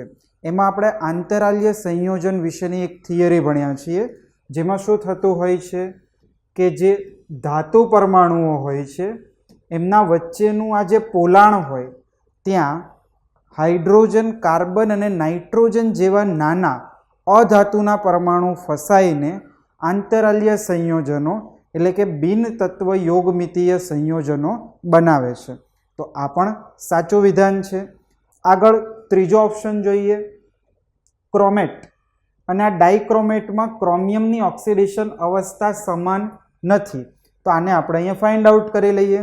ક્રોમિયમની ઓક્સિડેશન અવસ્થા આપણે જોઈએ છે તો આપણી પાસે છે CrO4-2. ચલો, ઓક્સિજનનો ઓક્સિડેશન આંક મૂકી દો -2 અને સામે આવશે -2 એટલે ક્રોમિયમ -8 બરાબર -2 એટલે આન્સર આવશે ક્રોમિયમ બરાબર +6. ચલો, બીજો આયન આપણી પાસે છે ડાયક્રોમેટ Cr2O7-2. તો અહીંયા ક્રોમિયમનો શોધવાનો છે તો 2 વખત ક્રોમિયમ કારણ કે 2 આપ્યા છે +7 ઓક્સિજન -2 બરાબર -2. તો અહીંયા થશે 2 ક્રોમિયમ. આનો આન્સર આવશે 7 × 2 = 14 બરાબર -2. 2 ક્રોમિયમ બરાબર -14 સામે જાય છે એટલે +14 અને અહીંયા આવશે 12 એટલે ક્રોમિયમ બરાબર અહીંયા થયો +6. 2 ડિવાઈડમાં ગયા તો બંનેની અંદર ક્રોમિયમની ઓક્સિડેશન અવસ્થા તો આપણને +6 મળે છે. જ્યારે આ વિધાનમાં શું કીધું છે? ઓક્સિડેશન અવસ્થા સમાન નથી. એટલે આપેલું આ વિધાન કેવું થયું? ખોટું થયું. તો આપણે શું કરવાનું હતું? અહીંયા ખોટું વિધાન શોધી બતાવવાનું હતું. તો સાચો જવાબ શું આવશે? Option number 3. ચલો એના પછી નેક્સ્ટ 18મો MCQ આપ્યો છે. તો 18મા MCQમાં કીધું છે કે નીચે આપેલામાંથી કયો બેઝિક એમિનો એસિડ છે? બેઝિક એમિનો એસિડ આપણને પૂછ્યો છે. તો જો સિરીન, એલેનાઇન, ટાયરોસિન અને લાઇસિન. તો ઉપરના જે 3 છે એમાં જેટલા એસિડિક સમૂહ છે એટલા જ બેઝિક સમૂહ હોય છે. પણ જે લાઇસિન છે એ લાઇસિનમાં 2 એમિનો સમૂહ જોવા મળે છે એના બંધારણમાં અને 1 COOH સમૂહ જોવા મળે છે. માટે એમિનો સમૂહની સંખ્યા કાર્બોક્સિલિક સમૂહ કરતાં વધારે છે. માટે લાઇસિન એ બેઝિક એમિનો એસિડ કહેવાય છે. તો સાચો જવાબ શું આવશે? Option number 4. ચલો આગળ જઈએ છીએ. 19મો MCQ તમને આપ્યો છે ધોરણ 12માંથી ચેપ્ટર નંબર 1. મોટા ભાગે આ મેથડ પૂછાતી જ હોય છે. જે પેકિંગ ક્ષમતા તમે કરી છે એની અંદર સાદો ઘન, બીસીસી, એફસીસી એની જે ત્રિજ્યા અને જે ધારની લંબાઈ હોય છે એના રિલેટેડ MCQs દર વખતે મોટા ભાગે હોય છે. તો એ પ્રકારનો એક MCQ આપ્યો છે. જો 288 પિકોમીટર કોષ ધાર સાથે, એટલે એનું મૂલ્ય આપ્યું છે 288 પિકોમીટર. એક તત્વ અંતઃકેન્દ્રિત એટલે કે બીસીસી રચના ધરાવે છે. તો પરમાણ્વીય ત્રિજ્યા શોધો એટલે કે R શોધવાનું છે.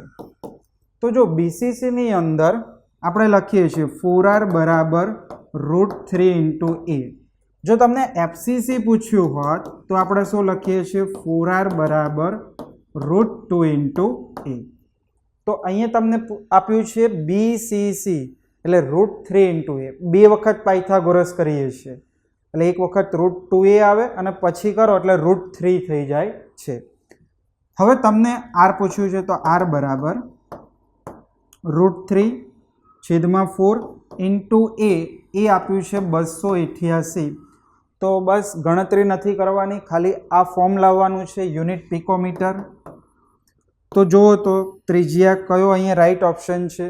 તો ઓપ્શન એ તમને રાઈટ જોવા મળે છે, √3/4 288 પિકોમીટર. બાકીના ઓપ્શન્સ ચેક કરી લો, બાકી બધા તમને રોંગ જોવા મળશે. તો સાચો જવાબ શું આવશે? Option number 1. ચલો આગળ. તો 20મો MCQ આપણને આપ્યો છે સુક્રોઝના જળ વિભાજનથી પ્રક્રિયામાં નીચે પ્રમાણે પ્રક્રિયા જોવા મળે છે. તો સુક્રોઝનું જળ વિભાજન ગ્લુકોઝ અને ફ્રુક્ટોઝ આપે છે. હવે આ એક દાખલો છે. આ વસ્તુ તમને સંતુલનવાળા ચેપ્ટરમાં પણ આપેલી છે અને આ સેમ વસ્તુ તમારે 6થા ચેપ્ટરની અંદર પણ આવે છે, થર્મોડાયનેમિક્સમાં પણ આવે છે કે સંતુલન અચળાંક Kc તમને આપ્યો હોય તો તમારે મુક્ત ઉર્જા ફેરફાર ΔRG0 શોધવાનું છે. તો વિદ્યાર્થી મિત્રો આપણે સૌ જાણીએ છીએ એનું સૂત્ર, ગિબ્સની મુક્ત ઉર્જા અને સંતુલન અચળાંક વચ્ચેનું સૂત્ર શું થાય છે? ΔRG0 બરાબર -RT ln K. ક્લિયર? તમને જો ઓપ્શન્સમાં lnના ફોર્મમાં આપ્યું છે એટલે આપણે ln મૂકીએ છીએ. હવે અહીંયા તમારે શોધવાનું છે ΔG0. તો આરની કિંમત, આ ગિબ્સ એનર્જી છે, ઉર્જા છે, એટલે આર તમારે ઉર્જા વાળો લેવો જોઈએ, એટલે કે જૂલ એકમ વાળો આર લેવો પડે. આરની કિંમત આપણે જૂલમાં લઈશું, -8.314 × T. ટેમ્પરેચર તમને અહીંયા આપેલું છે જો 300 કેલ્વિન. જો અહીંયા એકમ સાથે આપણે લખીએ joule, mall inverse, kelvin inverse. Temperature આપ્યું છે તમને 300 કેલ્વિન અને ln K. કેની વેલ્યુ આપી છે 2×10⁻3। તો બસ આ ફોર્મમાં લાવવાનું છે, કોઈ જ ગણતરી નથી અહીંયા તમારે। તો જો પહેલા ઓપ્શનમાં -8.314 joule mall inverse kelvin inverse 300 ln 2×10⁻3। તો ઓકે, એ જ પ્રમાણે આવે છે। બીજાની અંદર તમે જોઈ શકો છો વસ્તુ સેમ છે, પણ અહીંયા માઇનસની જગ્યાએ પ્લસ આપ્યું છે બીજા ઓપ્શનમાં, એટલે બીજો ખોટો। ત્રીજાની અંદર કેની વેલ્યુ ખોટી આપી છે, ચોથામાં પણ કેની વેલ્યુ ખોટી છે। તો સાચો જવાબ શું થયો? ઓપ્શન નંબર એ। ક્લિયર? ચલો આગળ 21મો MCQ। તો 21મો MCQ તમને ચેપ્ટર નંબર 15 ધોરણ 12 પોલિમરમાંથી પૂછેલો છે। જે કુદરતી પોલિમર છે એનો MCQ છે। તો જો નીચે આપેલામાંથી કયો એક કુદરતી બહુલક છે, એટલે કે કુદરતી પોલિમર છે? ઓપ્શન આપ્યું છે cis-1,4 પોલીઆઇસોપ્રીન, પોલીબ્યુટાડાઇન સ્ટાયરીન, પોલીબ્યુટાડાઇન એક્રિલોનાઇટ્રાઇલ। તો આપણે જાણીએ છીએ કે કુદરતી પોલિમર છે એ આઇસોપ્રીન યુનિટ, જેને આપણે કહીએ છીએ cis-1,4 પોલીઆઇસોપ્રીન, એટલે બહુ બધા આઇસોપ્રીન અણુ એકબીજા સાથે જોડાય છે। બંધારણ એનું હોય છે 2-મિથાઇલ-બ્યુટા-1,3-ડાઇન। તો આ પ્રકારનું બંધારણ તમને જોવા મળશે, 2-મિથાઇલ-બ્યુટા-1,3-ડાઇન, 1 2 3 4। અને આને આપણે આના અસંખ્ય અણુઓ લઈ લઈએ એટલે આપણને શું મળી જાય? cis-poly-1,4 આઇસોપ્રીન। એટલે સાચો જવાબ કયો આવશે? ઓપ્શન નંબર એ। આ સીસ ફોર્મમાં જોડાણ પામે છે। સીસ એટલે બે સમાન સમૂહ એક સાઈડ હોવા જોઈએ, અને ટ્રાન્સ એટલે એકબીજાથી વિરુદ્ધ સાઈડ હોવા જોઈએ। ચલો આગળનો MCQ 22 નંબરનો MCQ જુઓ। નીચે આપેલામાંથી કયાને કારણે તૃતીયક બ્યુટાઇલ કાર્બોકેટાયન, કેશાયન લખ્યું છે પણ એને ઇંગ્લિશમાં કેશાયન બોલીએ છીએ, પણ અહીંયા ગુજરાતીમાં કહીએ તો કાર્બોકેટાયન એ દ્વિતીયક બ્યુટાઇલ કાર્બોકેટાયન કરતાં વધારે સ્થિર છે। હવે તમને કારણ કીધું છે, તો તમે કાર્બોકેટાયનવાળા ટોપિકમાં જોયું હશે। આ MCQ ધોરણ 11 સાયન્સની અંદર GOC ઓર્ગેનિકમાંથી પૂછેલો MCQ છે, ચેપ્ટર નંબર 12માંથી। હવે ત્યાં આપણે હાઇપર કોન્જ્યુગેશન ભણી ગયા છીએ। હાઇપર કોન્જ્યુગેશન એટલે અતિ સંયુગ્મન। જે પણ કાર્બોકેટાયનની સ્ટેબિલિટી હોય, સ્થાયીતા હોય, એ હાઇપર કોન્જ્યુગેશનને કારણે હોય છે। હાઇપર કોન્જ્યુગેશનની અંદર જે આલ્ફા હાઇડ્રોજન હોય છે, એ આલ્ફા હાઇડ્રોજન જેટલા વધારે બને એટલો એ કાર્બોકેટાયન વધારે સ્થાયી બનતો હોય છે। તો બસ અહીંયા તમારે એ જ કહેવાનું છે કે કયા કારણને લીધે તૃતીયક બ્યુટાઇલ કાર્બોકેટાયન એ દ્વિતીયક બ્યુટાઇલ કાર્બોકેટાયન કરતાં વધારે સ્થાયી છે?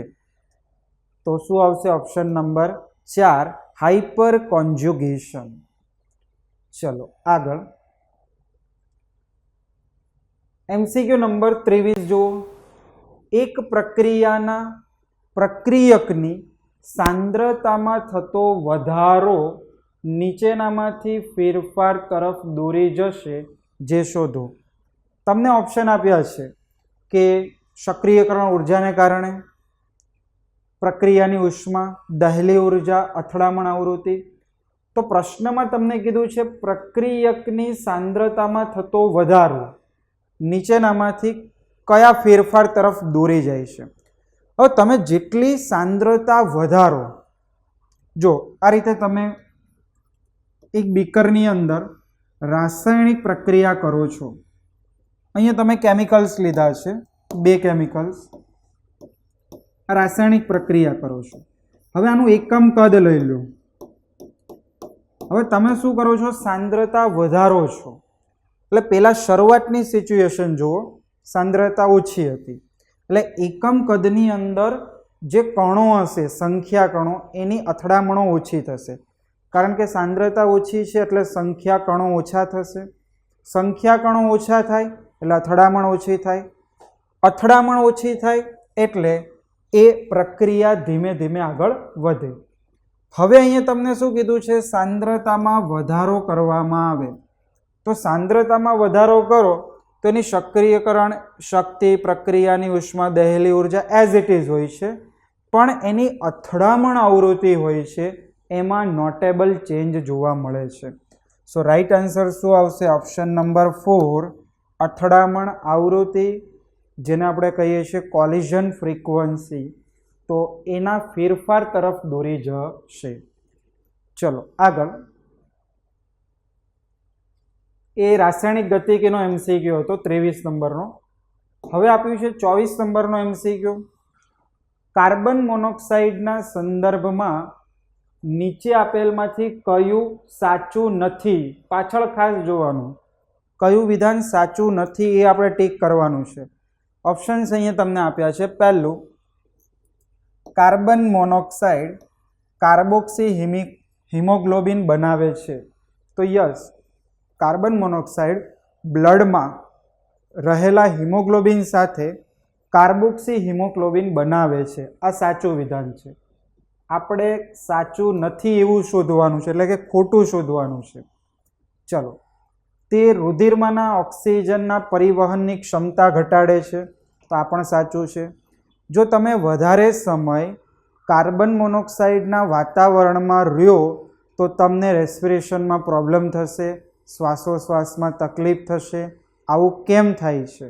તો ઓક્સિજનના પરિવહનની ક્ષમતા ઘટાડી દે છે. જે ઓક્સિજન આપણને મળવો જોઈએ એનું પ્રપોર્શન ઘટી જશે. તો આ પણ સાચું વિધાન છે. આપણે વિધાન ખોટું શોધવાનું છે.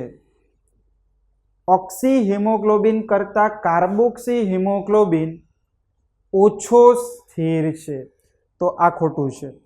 ઓક્સી હિમોગ્લોબિન કરતાં કાર્બોક્સી હિમોગ્લોબિન જે છે એ વધારે સ્થાયી છે. એટલા માટે બોડીની અંદર કાર્બોક્સી હિમોગ્લોબિનનું પ્રમાણ બહુ ઓછું હોવું જોઈએ. જો વધી જાય તો મૃત્યુ થવાના ચાન્સીસ પણ વધી જાય છે. એટલે આ વિધાન છે એ કેવું છે? અહીંયા ખોટું છે. તો આપણે ખોટું શોધવાનું હતું. છેલ્લું આપ્યું છે અપૂર્ણ દહનના કારણે તેનું ઉત્પાદન થાય છે. તો યસ, આપણે કાર્બન અને કાર્બનના જે વ્યુત્પન્નો છે એમાં કાર્બન ડાયોક્સાઇડ, કાર્બન મોનોક્સાઇડની બનાવટ ભણ્યા છીએ કે જ્યારે કાર્બનનું અપૂરતા ઓક્સિજનની હાજરીમાં દહન થાય તો કાર્બન મોનોક્સાઇડ બનાવે. અહીંયા અપૂરતો ઓક્સિજન છે, પણ જો પૂરતા પ્રમાણમાં ઓક્સિજન મળે તો કાર્બન ડાયોક્સાઇડ બને છે. એટલે ખોટું વિધાન આવશે અહીંયા ત્રીજું. ચલો આગળ. 25મો MCQ જુઓ. વેલ નોન MCQ, ઘણી બધી એક્ઝામોમાં પૂછાઈ ગયેલો MCQ અને અવારનવાર પૂછાતો MCQ છે આ. એનિસોલની HI સાથેની પ્રક્રિયાથી પ્રાપ્ત થાય તે. હવે તમને આ ઓર્ગેનિકનો MCQ છે ધોરણ 12માંથી. ચેપ્ટર નંબર 11, આલ્કોહોલ, ફિનોલ અને ઇથર સંયોજનો. ઇથર સંયોજનની આ એક રાસાયણિક પ્રક્રિયા છે. તો આપણે લીધું છે અહીંયા એનિસોલ. એનિસોલ એટલે OCH3 થશે, જેની પ્રક્રિયા આપણે HI સાથે કરવાની છે. તો જો રિએક્શનમાં શું થાય છે? અહીંયા કાર્બન ઓક્સિજન બંધ તૂટે છે. હવે કાર્બન ઓક્સિજન બંધ આપણી પાસે બે પોસિબલ થાય છે. આ કાર્બન ઓક્સિજન, આ કાર્બન ઓક્સિજન. તો પ્રશ્ન એ થાય છે કયો અહીંયા તૂટે? તો જો આ કાર્બન અને ઓક્સિજન વચ્ચેનો બંધ તૂટશે. કેમ આવું? તો આ ઓક્સિજન ઉપર રહેલા અબંધકારક ઇલેક્ટ્રોન યુગ્મ અહીં રેઝોનન્સના કારણે આંશિક દ્વિબંધ લક્ષણ ધરાવે છે, માટે એ બંધ ટૂંકો હોય છે.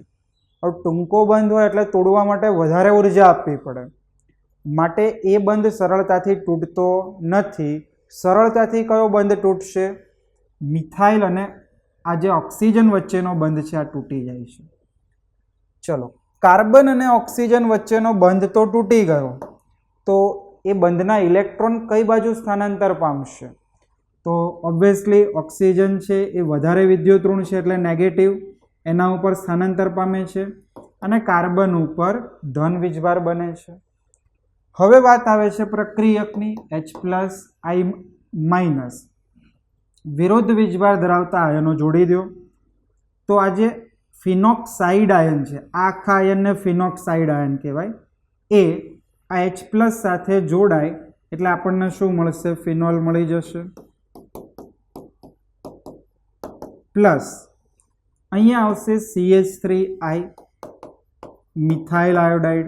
તો બસ આવી નીપજ અહીંયા ઓપ્શન્સમાં હોવી જોઈએ. તો જો પહેલામાં તો આયોડો બેન્ઝીન આપ્યું છે, મિથેનોલ ખોટું છે. બીજામાં આયોડો બેન્ઝીન ઇથેનોલ ખોટું. ત્રીજામાં ફિનોલ અને ઇથાઇલ આયોડાઇડ છે, ખોટું. તો બાકી વધે ઓપ્શન નંબર 4. તમે જોઈ શકો છો ફિનોલ અને CH3I એટલે મિથાઇલ આયોડાઇડ. આ વસ્તુ આપણને અહીંયા મળે છે. ક્લિયર? ચલો એના પછી નેક્સ્ટ 26 નંબરનો MCQ જોઈએ. જો શું કહે છે? નીચે આપેલમાંથી કયું એમાઇન કાર્બાઇલ એમાઇન કસોટી આપશે?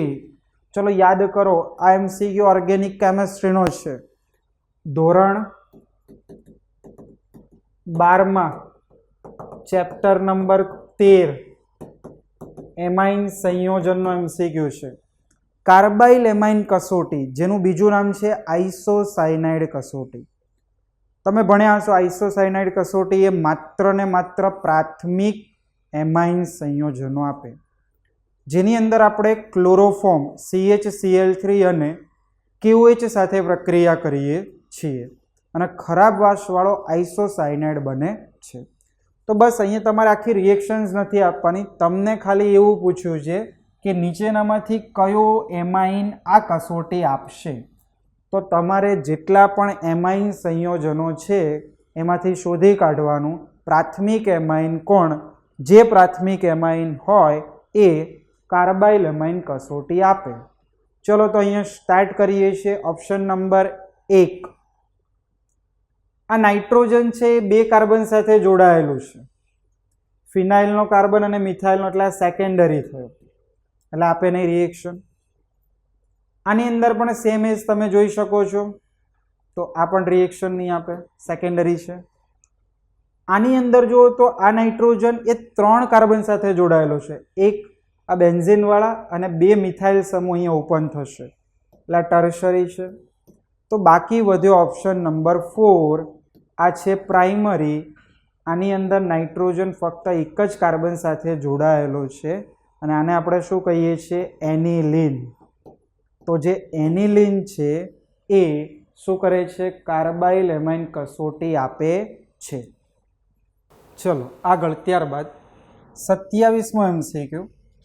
તો જો તમને આપ્યું છે ખોટી જોડ શોધી બતાવો. તો આ જે MCQ છે એ ધોરણ 11માંથી પૂછેલો છે, ચેપ્ટર નંબર 3માંથી, તત્વનું વર્ગીકરણ અને ગુણધર્મમાં આવર્તિતા. તમને એક બાજુ એના IUPAC નામ આપેલા છે અને બીજી બાજુ IUPAC દ્વારા સ્વીકૃત થયેલા નામ આપેલા છે. તમને આપ્યું છે પહેલું અનનિલ અનિયમ એટલે UNU, બીજું આપ્યું છે અનનિલ ટ્રાયમ એટલે UNT, ત્રીજું આપ્યું છે અનનિલ હેક્ઝિયમ UNH, ચોથું આપ્યું છે અનનિલ યુનિયમ UNU. આ રીતનું તમને આપ્યું છે. હવે આપણે આની અંદર ખોટી જોડ છે એ શોધી બતાવવાની છે. તો પહેલું છે અન 1 નીલ 0 અને અન એટલે 1, 101 મેન્ડેલિયમ સાચું છે. બીજું આપ્યું છે અનનિલ ટ્રાયમ એટલે કે 103, તો લોરેન્શિયમ એ પણ સાચું છે. ત્રીજું 106 અનનિલ હેક્ઝિયમ સી બોર્ગિયમ એ પણ સાચું છે. પછી અન યુનિયમ એટલે કે 1 અન યુનિયમ એટલે UUU 111, તો 111 એ આપ્યું છે દર મસ્ટાર્ડ ડીટીએમ, એ ખોટું છે. તે આવશે રોન્ટેનિયમ, જે Rg 111નું જે તત્વ છે એ Rg, અને આનો પરમાણુ ક્રમાંક આવે છે 110. એટલે અહીંયા જે ચોથું પેર છે એ ખોટી પેર છે. તો અહીંયા સાચો આન્સર આપણે આવશે ડીની સામે 4. તો અહીંયા જોવાનું 4, એટલે ડીની સામે 4, ફોર્થ ઓપ્શન અહીંયા તમારે જવાબ આવશે.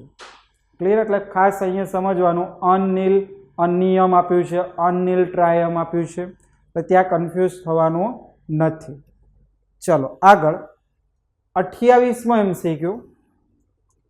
તો જો 28મો MCQ આપ્યું છે, પ્લેટિનમ ઇલેક્ટ્રોડનો ઉપયોગ કરી મંદ સલ્ફ્યુરિક એસિડનું વિદ્યુત વિભાજન કરતા એનોડ પર નિપજ ખાલી જગ્યા પ્રાપ્ત થાય છે. તો અહીંયા તમને આપ્યું છે મંદ સલ્ફ્યુરિક એસિડ. તો આ જે MCQ છે એ ચેપ્ટર નંબર 3 વિદ્યુત રસાયણ વિજ્ઞાનમાંથી કાઢેલો MCQ છે. હવે આપણે મંદ સલ્ફ્યુરિક એસિડનું વિદ્યુત વિભાજન કરીએ ત્યારે માત્ર ને માત્ર પાણીનું જ વિદ્યુત વિભાજન થશે અને એનોડ ઉપર આપણને ઓક્સિજન ગેસ મળશે. તો તમારે અહીંયા જોવાનું, ઓક્સિજન કયા ઓપ્શનમાં છે? તો ઓપ્શન નંબર 2 ઓક્સિજન વાયુ મળે છે. હવે ધારો કે તમને અહીંયા આપ્યું હોત સાંદ્ર સલ્ફ્યુરિક એસિડ, તો એનું ઓક્સિડેશન કરીએ એટલે આપણને S2O8-2 મળે છે. ચોપડીની અંદર આ રિએક્શન આપેલી છે કે સાંદ્ર સલ્ફ્યુરિક એસિડ હોય તો ત્યાં સલ્ફેટ આયનનું ઓક્સિડેશન થાય, અને સલ્ફેટ આયનનું ઓક્સિડેશન થાય છે S2O8-2 માં. ચલો એના પછી 29 નંબરનો MCQ. એક આલ્કીનનું ઓઝોનોલિસિસ કરતા નીચે પૈકી એક મિથેનોલ નિપજ મળે છે, તેનું બંધારણ શોધો. આપણને કોઈ અહીંયા બધા અલગ અલગ આલ્કેન આપ્યા છે, એમાંથી કોઈ એક આલ્કેનનું ઓઝોનોલિસિસ કરવાનું છે. ઓઝોનોલિસિસ દ્વારા આપણને મિથેનોલ મળે છે. ચલો મિથેનોલ એટલે શું થશે? HCHO. હવે ઓઝોનોલિસિસ જે પ્રક્રિયા છે એ હંમેશા જે ટર્મિનલ આલ્કિન્સ હોય છે એ જ આપે છે. તો તમારે અહીંયા જોવાનું કે અહીંયા તો આ રિંગની અંદર છે, એટલે આ ઓઝોનોલિસિસ રિએક્શન આપશે નહીં. આ પણ રિંગની અંદર તો આ પણ ના આપે, આ પણ અંદર છે તો આ પણ ના આપે. હવે જે અહીંયા ટર્મિનલ હોય છે, તમારે ફોર્માલ્ડિહાઇડ બનાવવાનું છે, તો જે ટર્મિનલ દ્વિબંધ હોય એ જ તમને ફોર્માલ્ડિહાઇડ આપે. બાકી આ બધા તમને આલ્ડિહાઇડ અલગ અલગ પ્રકારના આપશે, ફોર્માલ્ડી આપશે નહીં. તો ઓપ્શન નંબર બી છે એ અહીંયા સાચો છે. આનું જ્યારે તમે ઓઝોનોલિસિસ કરો તો જો આ રીતે રિએક્શન જોવા મળશે.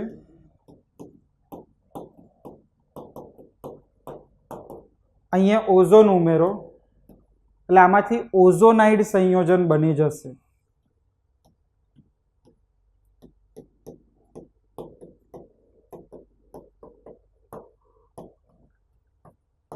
આ ઓઝોનાઇડ સંયોજન.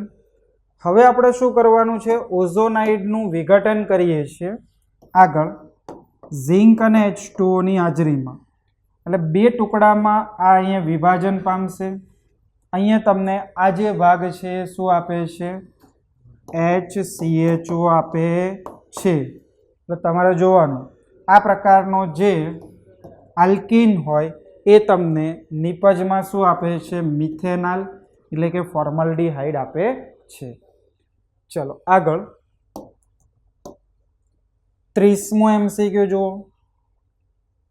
એસિટોન અને મિથાઇલ મેગ્નેશિયમ ક્લોરાઇડ વચ્ચે પ્રક્રિયા કરી ત્યારબાદ જળ વિભાજન કરવાથી શું બનશે? તો આપણી પાસે એસિટોન છે, આ એસિટોન. એસિટોનની અંદર તમારે મિથાઇલ મેગ્નેશિયમ ક્લોરાઇડ ઉમેરવાનું છે.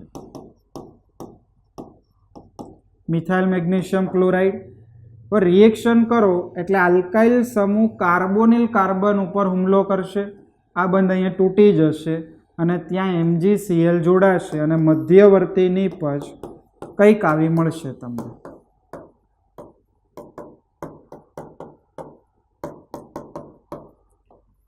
હવે આપણે શું કરવાનું છે, આનું જળ વિભાજન કરવાનું છે. આમાં પાણી નાખો. હવે પાણીની અંદર આપણે જો આયનીકરણ કરીએ તો આ પ્રકારે આયન્સ વિચારી શકાય, H+OH-. અહીંયા માઇનસ છે, આ પ્લસ છે, એટલે MgOHCl છૂટું પડ્યું અને આ H+ અહીંયા જોડી દો એટલે પ્રોડક્ટ તમને મળશે CH3 CCH3OH તૃતીયક બ્યુટાઇલ આલ્કોહોલ બનાવે છે. તો ઓપ્શન્સ જોઈ લો. હવે આવું હોવું જોઈએ આપણી પાસે. તો પહેલું આપ્યું છે આઇસોપ્રોપાઇલ આલ્કોહોલ, તો એ તો ખોટું થઈ ગયું. દ્વિતીયક બ્યુટાઇલ આલ્કોહોલ નહીં, એ પણ ખોટું થઈ ગયું. તૃતીયક બ્યુટાઇલ આલ્કોહોલ, તો યસ, આ જે બંધારણ છે એને શું કહીએ છીએ આપણે? તૃતીયક બ્યુટાઇલ આલ્કોહોલ. એટલે સાચો આન્સર શું આવશે? Option number 3. ચલો આગળ 31મો MCQ. જો શું કહે છે 31મો MCQ. તો આ મેથડ પણ તમને ઘણી વખત પૂછાતી હોય છે. આ તમારે chapter number 8 as well as 9 બંનેમાં આવે છે, ધોરણ 12માંથી. ચુંબકીય ચાકમાત્રા. તો ચુંબકીય ચાકમાત્રા આપણે શોધવાની છે. ક્રોમિયમ +2 આયન આપણને આપેલો છે. તો જો પહેલાં તો ક્રોમિયમ, તો ક્રોમિયમનો પરમાણુ ક્રમાંક 24, ઇલેક્ટ્રોન રચના argon complete 3D, 4s1 3d5. હવે ક્રોમિયમ +2 આયન આપ્યો છે, તો તમારે ક્રોમિયમ +2 ક્યારે થાય? જ્યારે ઇલેક્ટ્રોન અહીંયા મુક્ત થશે 2. તો અહીંયાથી તમે 3d 4s, 4sમાંથી એક ગયો એટલે 0, બીજો જશે 3d માંથી એટલે અહીંયા વધશે 4.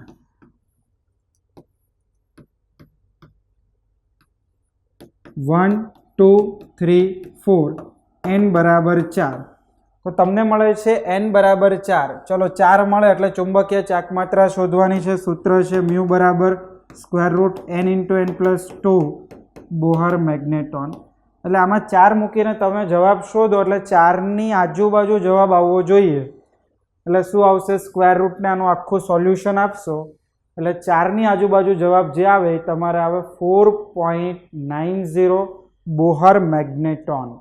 એટલે જવાબ આવશે ઓપ્શન નંબર 2. ચલો આગળ 32મો MCQ જુઓ કે મંદ NaOH ની હાજરીમાં થતી બેન્ઝાલ્ડીહાઇડ અને એસિટોફિનોન વચ્ચેની પ્રક્રિયા નીચેના તરીકે જાણીતી છે. આપણે રિએક્શન કરવાની છે મંદ NaOH ની હાજરીમાં. કોની કોની વચ્ચે કરવાની છે? બેન્ઝાલ્ડીહાઇડ.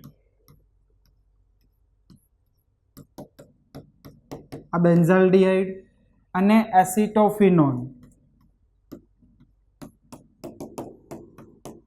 COCH3 એટલે એસિટોફિનોન થશે. આ બંને વચ્ચે પ્રક્રિયા કરવાની છે NaOH ની હાજરીમાં. તો આ પ્રક્રિયા કઈ છે? તો જો તમને પ્રક્રિયા અહીંયા પહેલાં તો ચેપ્ટરનું નામ ખ્યાલ આવી જાય કે ભાઈ આલ્ડીહાઇડ છે એટલે આપણું ચેપ્ટર નંબર કયું હશે? 12. Aldehyde ketone carboxylic acid. હવે આલ્ડીહાઇડની પ્રક્રિયા કીટોન સાથે થાય છે. અહીંયા જે આ કીટોન છે એની પાસે આલ્ફા હાઇડ્રોજન છે. બંને અલગ અલગ સંયોજનો છે. એક આલ્ડીહાઇડ છે, એક કીટોન છે. તો એક આલ્ડીહાઇડ અને એક કીટોન જ્યારે બેઝ ઉદ્દીપકની હાજરીમાં પ્રક્રિયા કરે તો એને શું કહીએ છીએ આપણે? ક્રોસ આલ્ડોલ પ્રક્રિયા. જો બંને સમાન આલ્ડીહાઇડ હોત અથવા સમાન કીટોન હોત તો એને આપણે શું કહીએ? ફક્ત આલ્ડોલ સંઘનન પ્રક્રિયા. તો આ બંને વચ્ચેની જે રિએક્શન છે એ રિએક્શનને શું કહીએ છીએ આપણે? ક્રોસ આલ્ડોલ સંઘનન. તો જવાબ શું આવશે? Option number 4. ચલો એના પછી 33મો MCQ જુઓ.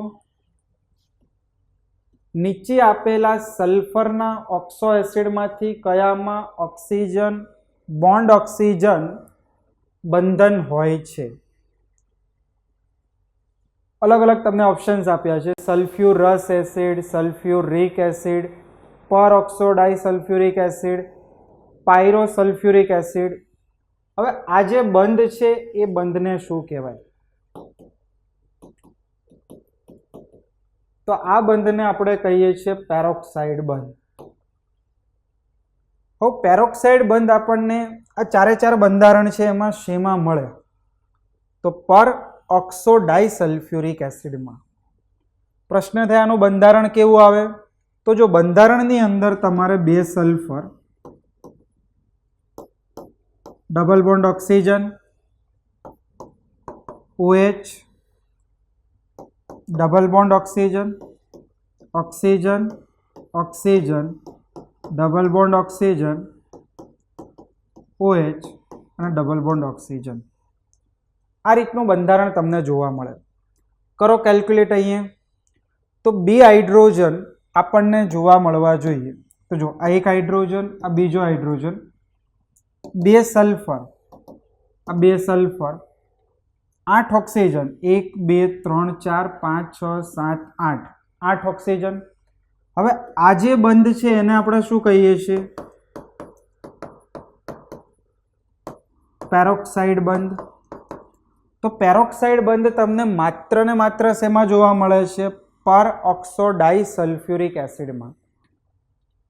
आ बधा बंधारणोमांथी तमने त्रीजा बंधारणमां पेरोक्साइड बंध जोवा मळे छे। तो बाकीना बंधारण कई रीते बने तो ए पण जोई लो।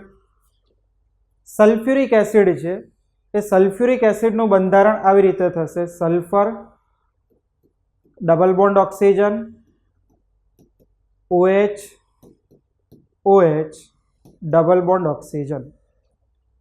જોઈ લો, sulphuric acid H2, H2, SSO4, 1 2 3 4। Clear? આવી જ રીતે સેમ સલ્ફ્યુરસ એસિડ બનાવવું છે તો તમારે શું કરવાનું? જો અહીંયા 4 ઓક્સિજન હતા, અહીંયા 3 ઓક્સિજન થયા, એટલે બંધારણ આનું આ જ આવશે, પણ એક ઓક્સિજન ઓછો કરી દેવાનો। एक ऑक्सीजन ओछो करीने त्यां तमे अबंधकारक इलेक्ट्रॉन युग्म मूकी दो तो तमने सल्फ्यूरस मळी जशे। तो अहींया तमारे जवाब आवशे ऑप्शन नंबर 3। तमने पूछ्युं छे पेरोक्साइड बंध, એટલે ખાસ आ जे MCQ छे पी विभागना तत्वोमांथी पूछेलो छे અને पी विभागना तत्वोमां जे एना ऑक्सो एसिड संयोजनो छे, सल्फरना होय, हेलोजनना होय, ए ऑक्सो एसिड पछी फॉस्फरस ना होय, ए खास इम्पोर्टंट होय छे कॉम्पिटिटिव माटे। चलो आगळ 34मो MCQ। तो जो 34मो MCQ पण ध्यानथी समजजो। नीचे आपेला अणुओनी जोड़ीमांथी कयानी द्विध्रुव चाकमात्रा शून्य मळे छे? हवे आ MCQ तमने धोरण 11 मांथी पूछेलो छे। धोरण 11 चैप्टर नंबर 4 रासायनिक बंधन અને आणवीय रचना, एमां तमे ध्रुवीय अध्रुवीय सहसंयोजक बंध भण्या। एना पछीनो एक टॉपिक हतो बंधनी ध्रुवीयता। एमां एक जोयुं हतुं के बंध ज्यारे ध्रुवीय बने छे त्यारे एमां द्विध्रुव चाकमात्रा पैदा थाय छे। द्विध्रुव चाकमात्रा सदिश राशि छे, तेने दर्शाववा माटे मूल्य उपरांत दिशानी जरूर पड़े छे। तो अहींया तमारे जोवानुं के शून्य सेमा थाय? तो जो एमोनिया, पछी बेरिलियम डाइफ्लोराइड, पछी पाणी। तो पाणी में आपणे डायरेक्ट चेक करी शकाय पाणी छे, पछी एमोनिया छे, एमां शून्य थती नथी। तमारे आखी जोड़ कीधी छे। पछी एवी रीते तमने आप्युं छे बोरोन ट्राइफ्लोराइड, हाइड्रोजन फ्लोराइड એટલે કે HF। तो આપણને જોઈને જ ખ્યાલ આવી જાય કે ભાઈ HF માં ના થાય, बराबर। एक बंध है એટલે આની અંદર તમે ચાકમાત્રા આ દિશામાં દર્શાવો છો એટલે શૂન્ય નહીં થાય। આપણને શૂન્ય થશે એવું પૂછ્યું છે। કાર્બન ડાયોક્સાઇડમાં પાછી થઈ જાય, કારણ કે કાર્બન ડાયોક્સાઇડનું બંધારણ જો આવું આવે। હવે આની અંદર તમે દ્વિધ્રુવ ચાકમાત્રા દર્શાવો તો અહીંયા તમે આવી રીતે દર્શાવી શકો।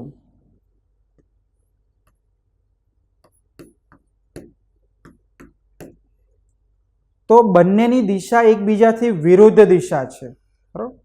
कार्बन थी ऑक्सीजन तरफ आम तीर आवशे, अहींया पण कार्बन थी ऑक्सीजन तरफ તીર આવશે, ઓછા વિદ્યુત ઋણથી વધારે વિદ્યુત ઋણ તત્વ તરફ તીર હોય છે, તો એમાં શૂન્ય થઈ જશે. પાછું 1,3 ડાયક્લોરોબેન્ઝીન છે એમાં ના થાય, સામે અપોઝિટ ડાયરેક્શનમાં હોવું જોઈએ. જો 1,4 હોત તો થાત પાછું.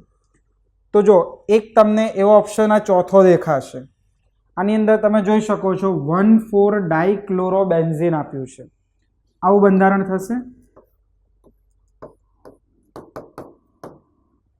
1,4 એક અને 2 ક્લોરીન, તો 1,4 ડાયક્લોરોબેન્ઝીન. હવે જો આમાં દ્વિધ્રુવ ચાક માત્રા આ બંધની મારે દર્શાવી હોય તો આવી રીતે આવે, આ બંધની દર્શાવી આવી રીતે આવે.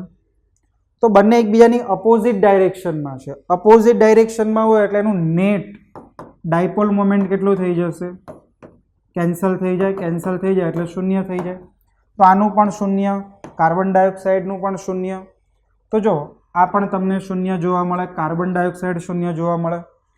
હવે આપ્યું છે બેરેલિયમ ડાયફ્લોરાઇડ, એટલે શું થશે, BeCl2, ચોપડીનું એનસીઈઆરટીનું બેઠું એક્ઝામ્પલ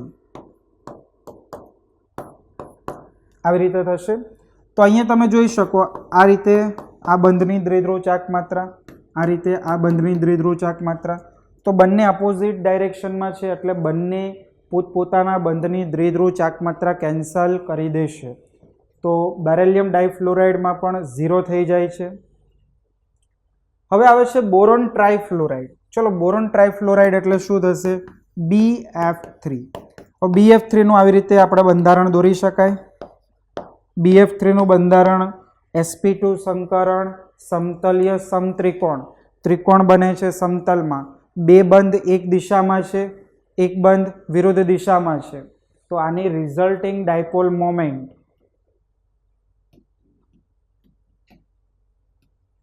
આવી રીતે દર્શાવી શકો. આ બંનેનો સરવાળો લ્યો એટલે આ દિશા થઈ ગઈ અને આ તમને એનાથી વિરુદ્ધ દિશા, એટલે અહીંયા કેવી થઈ જશે, શૂન્ય. તો ઓપ્શન નંબર 4ની અંદર આપેલા બધા જ સંયોજનની દ્વિધ્રુવ ચાક માત્રાનું મૂલ્ય કેવું મળે છે, 0 મળે છે. ક્લિયર? એટલે રાઈટ આન્સર શું આવશે, ઓપ્શન નંબર 4. ચલો એના પછી 35મો MCQ જોઈ લો. તો 35મો MCQ તમને આપ્યો છે ધોરણ 11માંથી, ખૂબ જ સરળ MCQ કહી શકાય. પ્રોટોન, ન્યુટ્રોન અને ઇલેક્ટ્રોનની સંખ્યા પૂછવી હતી. તો સિમ્પલ પરમાણુ બંધારણની અંદર આ મેથડ આપેલી છે.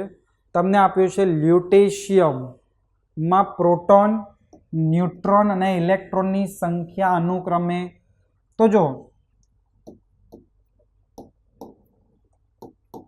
આવી રીતે આપણે એને દર્શાવી દીધું. હવે પહેલાં તો પ્રોટોનની સંખ્યા આપી દઈએ. તો પ્રોટોનની સંખ્યા બરાબર એનો પરમાણુ ક્રમાંક 71. ચલો બીજું પૂછ્યું છે ન્યુટ્રોન. તો ન્યુટ્રોન શોધવા હોય તો દળ માઇનસ ક્રમાંક, એટલે મેં કરી દીધું 175 માઇનસ 71, એટલે કેટલું થઈ ગયું, આ થયું 4, આ થયું 0, આ થયું 1. ન્યુટ્રોન કેટલા મળે છે, 104. અને પૂછ્યું છે ઇલેક્ટ્રોન. હવે તમને અહીંયા કોઈ વીજભાર આપ્યો નથી, વીજભાર આપ્યો ન હોય તો જેટલા પ્રોટોન હોય એટલા જ ઇલેક્ટ્રોન થઈ જશે. તો જવાબ તમારે શું આવશે, 71, 104, 71. જોઈ લો, ઓપ્શન પહેલો જ તમને દેખાય છે અહીંયા, 71, 104 અને 71. સો right answer is option number 1. ચલો આગળ 36મો MCQ જુઓ. તમને આપ્યું છે નીચે આપેલા વિધાનમાંથી સાચું ઓળખી બતાવો. પહેલું તમને કીધું છે આઈસ્ક્રીમ અને થીજવેલા ખોરાક માટે CO2 નો ઉપયોગ શીતક તરીકે રેફ્રિજરેટરમાં થાય છે. સાચું વિધાન ઓળખી બતાવવાનું કીધું છે. ઓપ્શન્સ તમને જો આવી રીતે આપ્યા છે, મલ્ટિપલ ઓપ્શન્સ આપેલા છે, ABC, A અને B, A, C, B, C, C અને D. તો આપણે CO2 નો ઉપયોગ કરીએ છીએ, પણ એની અવસ્થા ખાસ ચેક કરજો. અહીંયા તમને CO2 ગેસિયસ સ્ટેટ આપ્યું છે, પણ CO2 આપણે સોલિડ સ્ટેટમાં, સૂકો બરફ જેને આપણે કહીએ છીએ, એટલે આ તો કેવું થઈ ગયું? ખોટું. આપણે તો સાચું અહીંયા બતાવવાનું છે. ચલો બીજું જુઓ. કાર્બન 16 ફુલરીનનું બંધારણ 12 6 કાર્બન ચક્રો ધરાવે છે. 6 કાર્બન ચક્રો જે છે એની સંખ્યા 12 છે એવું કીધું છે, અને 5 કાર્બન ચક્રોની સંખ્યા 20. તો આ ખોટું છે. જો ઉલટ સુલટ આપ્યું છે. તમને 12 છે એ શું જોવા મળશે? 5 કાર્બન ચક્રો ધરાવતી 12 રીંગો જોવા મળશે, અને 6 કાર્બન ચક્રો ધરાવતી તમને 20 રીંગો જોવા મળશે. એટલે આ ઓપ્શન પણ કેવો થઈ ગયો? બી સ્ટેટમેન્ટ ખોટું થયું. પછી આપ્યું છે ZSM5 પ્રકારનો ઝિયોલાઇટનો ઉપયોગ આલ્કોહોલમાંથી ગેસોલિન. યસ, આલ્કોહોલનું નિર્જળીકરણ કરીને સીધું જ આપણે ગેસોલિન બનાવીએ છીએ ZSMમાંથી. તો આ વિધાન આપણને સાચું આપ્યું છે. ચલો, કાર્બન મોનોક્સાઇડ એ રંગવિહીન અને ગંધવિહીન વાયુ છે. યસ, તો આ વિધાન પણ સાચું છે. તો અહીંયા આપણે સી અને ડી એ કેવા છે? સાચા છે. આપણે સાચું ઓળખી બતાવવાનું હતું. એટલે રાઈટ આન્સર શું આવશે? ઓપ્શન નંબર 4, ફક્ત સી અને ડી. ક્લિયર? જો પછી આવે છે 37માં MCQ. તો 37માં MCQમાં આપ્યું છે તમને યુરિયાની પાણી સાથે પ્રક્રિયા થઈને એ બને છે, જેનું વિઘટન થઈને બી બને છે, અને બીને જ્યારે કોપર +2 આયનના જલીય દ્રાવણમાંથી પસાર કરવામાં આવે તો ગાઢા ભૂરા રંગનું દ્રાવણ બને છે સી. તો નીચેનામાંથી સીનું સૂત્ર કયું હશે? તો આ MCQ તમને ઇનઓર્ગેનિક કેમેસ્ટ્રીમાંથી આપ્યો છે. ચેપ્ટર નંબર 7 પી વિભાગના તત્વોમાંથી આપેલો છે. જે એમોનિયા છે એ એમોનિયાની બનાવટ પછી જેના ગુણધર્મો છે એનો બેઠો MCQ છે. પહેલાં તો તમને બનાવટ પ્રકારનું આપ્યું છે કે યુરિયાની પાણી સાથે પ્રક્રિયા કરી એ બને છે. ચલો આપણે રિએક્શન વિચારીએ. આ મારી પાસે યુરિયા છે. આ યુરિયાની પાણી સાથે પ્રક્રિયા કરો એટલે તમને એ સંયોજન બને. તો આ મેં તમને કીધું એવી રીતે એમોનિયાની બનાવટ છે. બરાબર? અહીંયાથી જુઓ, આ પાણીમાંથી 2 પ્રોટોન અહીંયા આપી દો, H+H+, એટલે NH3 અને NH3ના 2 મોલ મળી જશે. ડાયરેક્ટ રિએક્શન આપી દીધું મેં તમને. વિઘટન કરીને એમાંથી પાછું બી બનાવી શકાય છે. એટલે હું ડાયરેક્ટ તમને બી આપું છું, એમોનિયા. ચલો, એમોનિયા આપણને મળી ગયું. હવે આ જે બી સંયોજન એમોનિયા છે એને આપણે શું કરીએ છીએ? વાદળી રંગનું કોપર સલ્ફેટ જે દ્રાવણ હોય એમાંથી આપણે પસાર કરીએ તો આ લિગેન્ડ તરીકે વર્તે છે, અને ત્યાં એક કોમ્પ્લેક્સ બનાવે છે Cu NH3 4+2, અને આ જે હોય છે એનો રંગ તમને જોવા મળે છે ઘેરો વાદળી. બરાબર? એટલે કે ગાઢા ભૂરા રંગનું જોવા મળે છે. ભૂરો એટલે વાદળી રંગ અહીંયા થશે. તો જો કયું કોમ્પ્લેક્સ બનાવશે? ઓપ્શન નંબર બી પ્રકારનું કોમ્પ્લેક્સ બનાવે છે. ટેટ્રા અમાઇન કોપર 2, જેનું IUPAC નામ છે. ચલો એના પછી 37માં MCQ જુઓ. નીચે આપેલામાંથી કયો એક કેટાયોનિક પ્રક્ષાલક છે? તો આ જે MCQ છે ધોરણ 12 એનું છેલ્લું ચેપ્ટર 16મું ચેપ્ટર, અને એમાં પાછું છેલ્લું પેજ, ત્યાં તમને આ ટોપિક જોવા મળશે. ડિટર્જન્ટ એના ટાઈપ્સ આપેલા છે. પ્રક્ષાલકો એને આપણે ઇંગ્લિશમાં શું કહીએ છીએ? ડિટર્જન્ટ. હવે સાબુની બનાવટ પછી ડિટર્જન્ટ આપ્યું છે. ડિટર્જન્ટના 3 પ્રકાર હતા, એનાયોનિક, બિનાયોનિક અને કેટાયોનિક. કેટાયોનિક ડિટર્જન્ટ કયું છે? તો એક જ એક્ઝામ્પલ NCERTમાં છે, સિટાઇલ ટ્રાઇમિથાઇલ એમોનિયમ બ્રોમાઇડ. તો કયો સાચો જવાબ આવશે? ઓપ્શન નંબર 3, સિટાઇલ ટ્રાઇમિથાઇલ એમોનિયમ બ્રોમાઇડ, જે કેટાયોનિક ડિટર્જન્ટ છે. ચલો આગળ. 39મો MCQ. તો જો 39મા MCQમાં શું કહે છે? આપેલ પ્રક્રિયા માટે સાચો વિકલ્પ શોધો.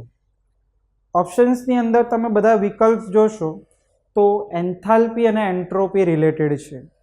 એટલે પ્રક્રિયાને પહેલાં સમજો. અહીંયા 2 ક્લોરીન ગેસિયસ પરમાણુ ભેગા થઈને ક્લોરીન અણુ બનાવે છે. 2 ક્લોરીન અલગ અલગ હતા, ભેગા થયા. આ ક્લોરીન એક અહીંયા હતો, અહીંયા દૂર હતો, ભેગા થયા એટલે બંને વચ્ચે બંધ બનશે. ચલો, બંધ બનવાની જે પ્રક્રિયા હોય એ ઉષ્મા શોષક હોય કે ઉષ્મા શેપક હોય? તો આપણે સૌ જાણીએ છીએ બંધ નિર્માણ દરમિયાન ઉષ્મા ઉત્પન્ન થતી હોય છે, માટે બંધ બનવાની જે પ્રક્રિયા હોય છે એ ઉષ્મા શેપક હોય. ક્લિયર? તો અહીંયા મેં બંધ બનાવ્યો, તો આ બંધ બનાવ્યો એટલે પ્રક્રિયા કેવી થઈ ગઈ? ઉષ્મા શેપક. ચલો, પ્રક્રિયા ઉષ્મા શેપક હોય તો એન્થાલ્પી ફેરફારનું મૂલ્ય કેવું મળે? ઋણ. ઋણ એટલે કે <0 મળે. તો <0 વાળા ઓપ્શન્સ અહીંયા રાખો, બાકી બધા એલિમિનેટ કરી નાખો. તો 1 અને 2 તો અહીંયા દૂર થઈ ગયા. ઓકે. બીજો પોઈન્ટ, એન્ટ્રોપી ફેરફાર.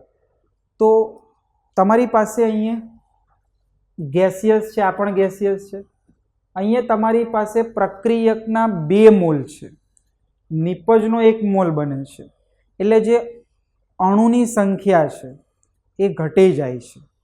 અણુની સંખ્યા ઘટે, ગેસિયસ છે બંને, એટલે એન્ટ્રોપીમાં પણ ઘટાડો થશે. અણુની જે રેન્ડમનેસ છે, અસ્તવ્યવસ્થતા છે, એ ઘટી જશે. માટે અહીંયા એન્ટ્રોપી ફેરફારનું મૂલ્ય પણ ઋણ આવશે.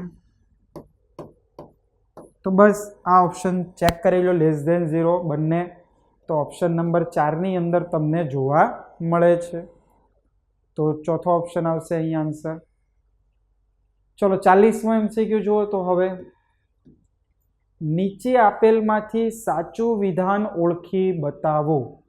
સાચું વિધાન કયું છે આપણે ઓળખી બતાવવાનું છે. તો પહેલું જુઓ, ભળતર લોખંડ એ 4% કાર્બન સાથેનું અશુદ્ધ લોખંડ છે. ખોટું છે. એમાં તો કાર્બનની અશુદ્ધિ ઓછી હોય છે, એટલે ખોટું. બીજું આપ્યું છે, ફોલ્લાવાળા તાંબામાં દેખાતો ફોલ્લા CO2ના બહાર નીકળવાને કારણે હોય છે. તો આ પણ ખોટું છે. અહીંયા આપણે જાણીએ છીએ SO2 આવે. આ ચેપ્ટર નંબર 6નો MCQ છે, ધોરણ 12 સાયન્સનો. એટલે અહીંયા SO2ના નીકળવાને કારણે ફોલ્લા દેખાતા હોય છે. નિકલ માટે બાષ્પ અવસ્થા શુદ્ધિકરણ વાન આર્કેલ પદ્ધતિ. તો આ પણ ખોટું છે. નિકલનું શુદ્ધિકરણ મોન્ડ કાર્બોનિલ પદ્ધતિ વડે થાય. મોન્ડ કાર્બોનિલ પદ્ધતિ વડે. તો આ પણ ખોટું થઈ ગયું. પીગ આયનને જુદા જુદા આકારમાં ઘડી શકાય છે. ક્લિયર? તો પીગ આયન હોય, અહીં તમને કીધું છે સાચું વિધાન. તો સાચું વિધાન શું આવશે? Pig ion. પીગ આયનને તમે જુદા જુદા આકારમાં શું કરી શકો છો? ઘડી શકો છો. એટલે જે ઓપ્શન 4 છે એ આપણો અહીંયા શું થઈ ગયો? સાચો આન્સર થઈ ગયો. ચલો આગળ 41મો MCQ જુઓ. એક આદર્શ વાયુ માટે સમઉષ્મી પરિસ્થિતિ હેઠળ થતું મુક્ત વિસ્તરણનો સાચો વિકલ્પ શોધો. તો જો પહેલી વસ્તુ અહીંયા આપ્યું છે સમઉષ્મી. તો તમને પહેલું ક્યુ આપ્યું છે. સમઉષ્મી પ્રક્રમ હોય એટલે હીટ ટ્રાન્સફર ના થાય, ઉષ્મા વિનિમય ના થાય, એટલે ક્યુ બરાબર 0 થઈ જાય. તમે જોઈ શકો કે ત્રીજો અને ચોથો ઓપ્શન તો અહીંયા નીકળી ગયો. આગળ શું કીધું છે? મુક્ત વિસ્તરણ. ચલો, મુક્ત વિસ્તરણ થતું એટલે પ્રેશર શૂન્યાવકાશ થઈ ગયું. શૂન્યાવકાશ થઈ ગયું એટલે દબાણ 0 થઈ જાય. તો તમારું જે એડિયાબેટિક વર્ક છે એ વર્ક 0 થઈ જાય મુક્ત વિસ્તરણમાં. તમે જોઈ શકો છો રાઈટ આન્સર આ બંને 0. આ ઉપરાંત જે સમઉષ્મી પ્રક્રમ હોય એમાં હીટ ટ્રાન્સફર એટલે કે ટેમ્પરેચર ડિફરન્સ પણ 0 થશે. એટલે 3 વસ્તુ અહીંયા તમારે 0 થઈ જશે. સો right answer is option number 1. ચલો એના પછી 42. જો 42 તમને શું કહે છે, કેલ્શિયમ ક્લોરાઇડ, મેગ્નેશિયમ ક્લોરાઇડ અને સોડિયમ ક્લોરાઇડના દ્રાવણમાંથી HCl ને પસાર કરવામાં આવે તો નીચે આપેલમાંથી કયું એક સંયોજનનો સ્ફટિક બનાવશે? તો જો અહીંયા રેશિયો પ્રમાણે વિચારો, 1:1, તો NaCl અને HCl બંને સેમ રેશિયો છે, એટલે એના આયન્સ અહીંયા રિપ્લેસ થશે અને જે સ્ફટિક તમને મળશે એ સ્ફટિક ફક્ત શું મળશે? NaCl. તો તમારો સાચો જવાબ શું આવશે? ઓપ્શન નંબર 2, ફક્ત NaClના સ્ફટિક બને છે. ચલો આગળ 43મો MCQ. રેડોક્સ પ્રક્રિયામાંથી આપેલો MCQ છે. સિમ્પલ ઓક્સિડેશન નંબર શોધવાનું છે. નીચે આપેલી પ્રક્રિયામાં કાર્બનના ઓક્સિડેશન આંકમાં થતો ફેરફાર શું હશે? તો જો રિએક્શનમાં આ કાર્બન અને આ કાર્બનને ધ્યાનમાં લો, હાઇડ્રોજનનો તમે +1 મૂકો એટલે ગણતરી કરો એટલે આ કાર્બનનો કેટલો મળે? -4 મળે. અને અહીંયા કાર્બન -1 મૂકો અને આ કાર્બનનો ગણતરી કરો, ક્લોરીનનો -1 મૂકો, ગણતરી કરો એટલે શું થશે? +4. તો ઓક્સિડેશન આંકમાં ફેરફાર થયો -4 થી +4. સાચો જવાબ શું આવશે? Option number 3. જો આવી રીતે ઓક્સિડેશન આંક શોધાશે આ મિથેન માટે. ચલો અહીંયા શું કર્યું? હાઇડ્રોજનનો +1 મૂક્યો, આ મિથેનમાં શોધ્યો છે કાર્બનનો, એટલે કાર્બન બરાબર શું લખી શકાય? -4. અહીં મેં -4 લખ્યું. કાર્બન ટેટ્રાક્લોરાઇડ, તો અહીંયા તમે જોઈ શકો છો કાર્બન ટેટ્રાક્લોરાઇડમાં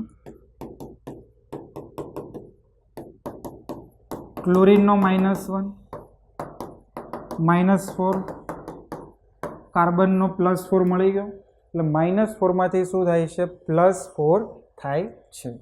ક્લિયર? એટલે ઓપ્શન નંબર શું આવશે? 3. ચલો એના પછી 44મો MCQ. નીચે આપેલ પ્રક્રિયા શ્રેણીમાં સંયોજન X ને ઓળખી બતાવો. હવે તમને આખી આ રિએક્શન આપી છે. ટોલ્યુઇન એનું ક્લોરિનેશન કર્યું, X સંયોજન મળે, એમાં પાણી નાખો છો તો તમને મળે છે બેન્ઝાલ્ડિહાઇડ. તો જો જ્યારે આપણે ટોલ્યુઇનનું ક્લોરિનેશન કરીએ છીએ ત્યારે બેન્ઝાલ ક્લોરાઇડ બને સૂર્યપ્રકાશની હાજરીમાં, એટલે તમને અહીંયા મળે છે CHClCl, એટલે કે CHCl2. આપણું X સંયોજન છે અને આ X સંયોજનમાં પાણી નાખીએ છીએ જ્યારે ઓક્સિડેશન અહીંયા થાય છે, એટલે જો પાણી નાખો એટલે શું થશે? અહીંયા આ ClCl રિપ્લેસ થઈ જશે,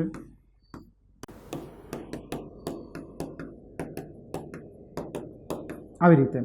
અને આ વેરી હાઈલી અનસ્ટેબલ પ્રોડક્ટ મળે છે, કારણ કે સેમ કાર્બન ઉપર, એક જ કાર્બન ઉપર 2 હાઇડ્રોક્સિલ સમૂહ છે, એટલે તરત જ આ શું કરશે? પાણીનું અણુ ગુમાવી બેસશે. અહીંયાથી પાણીનું અણુ આ ગુમાવી બેસે છે, એટલે -H2O થઈ જાય અને અહીંયા તમને નિપજ તરીકે જે મળે છે CHO મળી ગયું, બેન્ઝાલ્ડિહાઇડ. તો તમને X શોધવાનું કીધું હતું, તો Xનું આવું બંધારણ થવું જોઈએ, CHCl2. એટલે રાઈટ આન્સર શું આવશે? Option number 2, B. ચલો લાસ્ટ MCQ.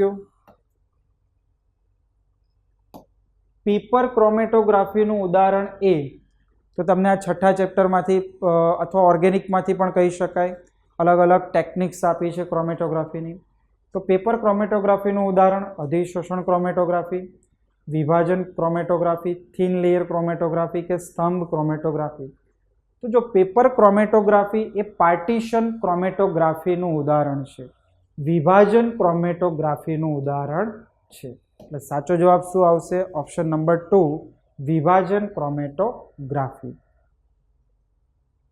તો બસ આજના આ વિડીયો લેક્ચરની અંદર આપણે જે નીટ 2020 એની એક્ઝામ એનું આપણે સોલ્યુશન જોયું.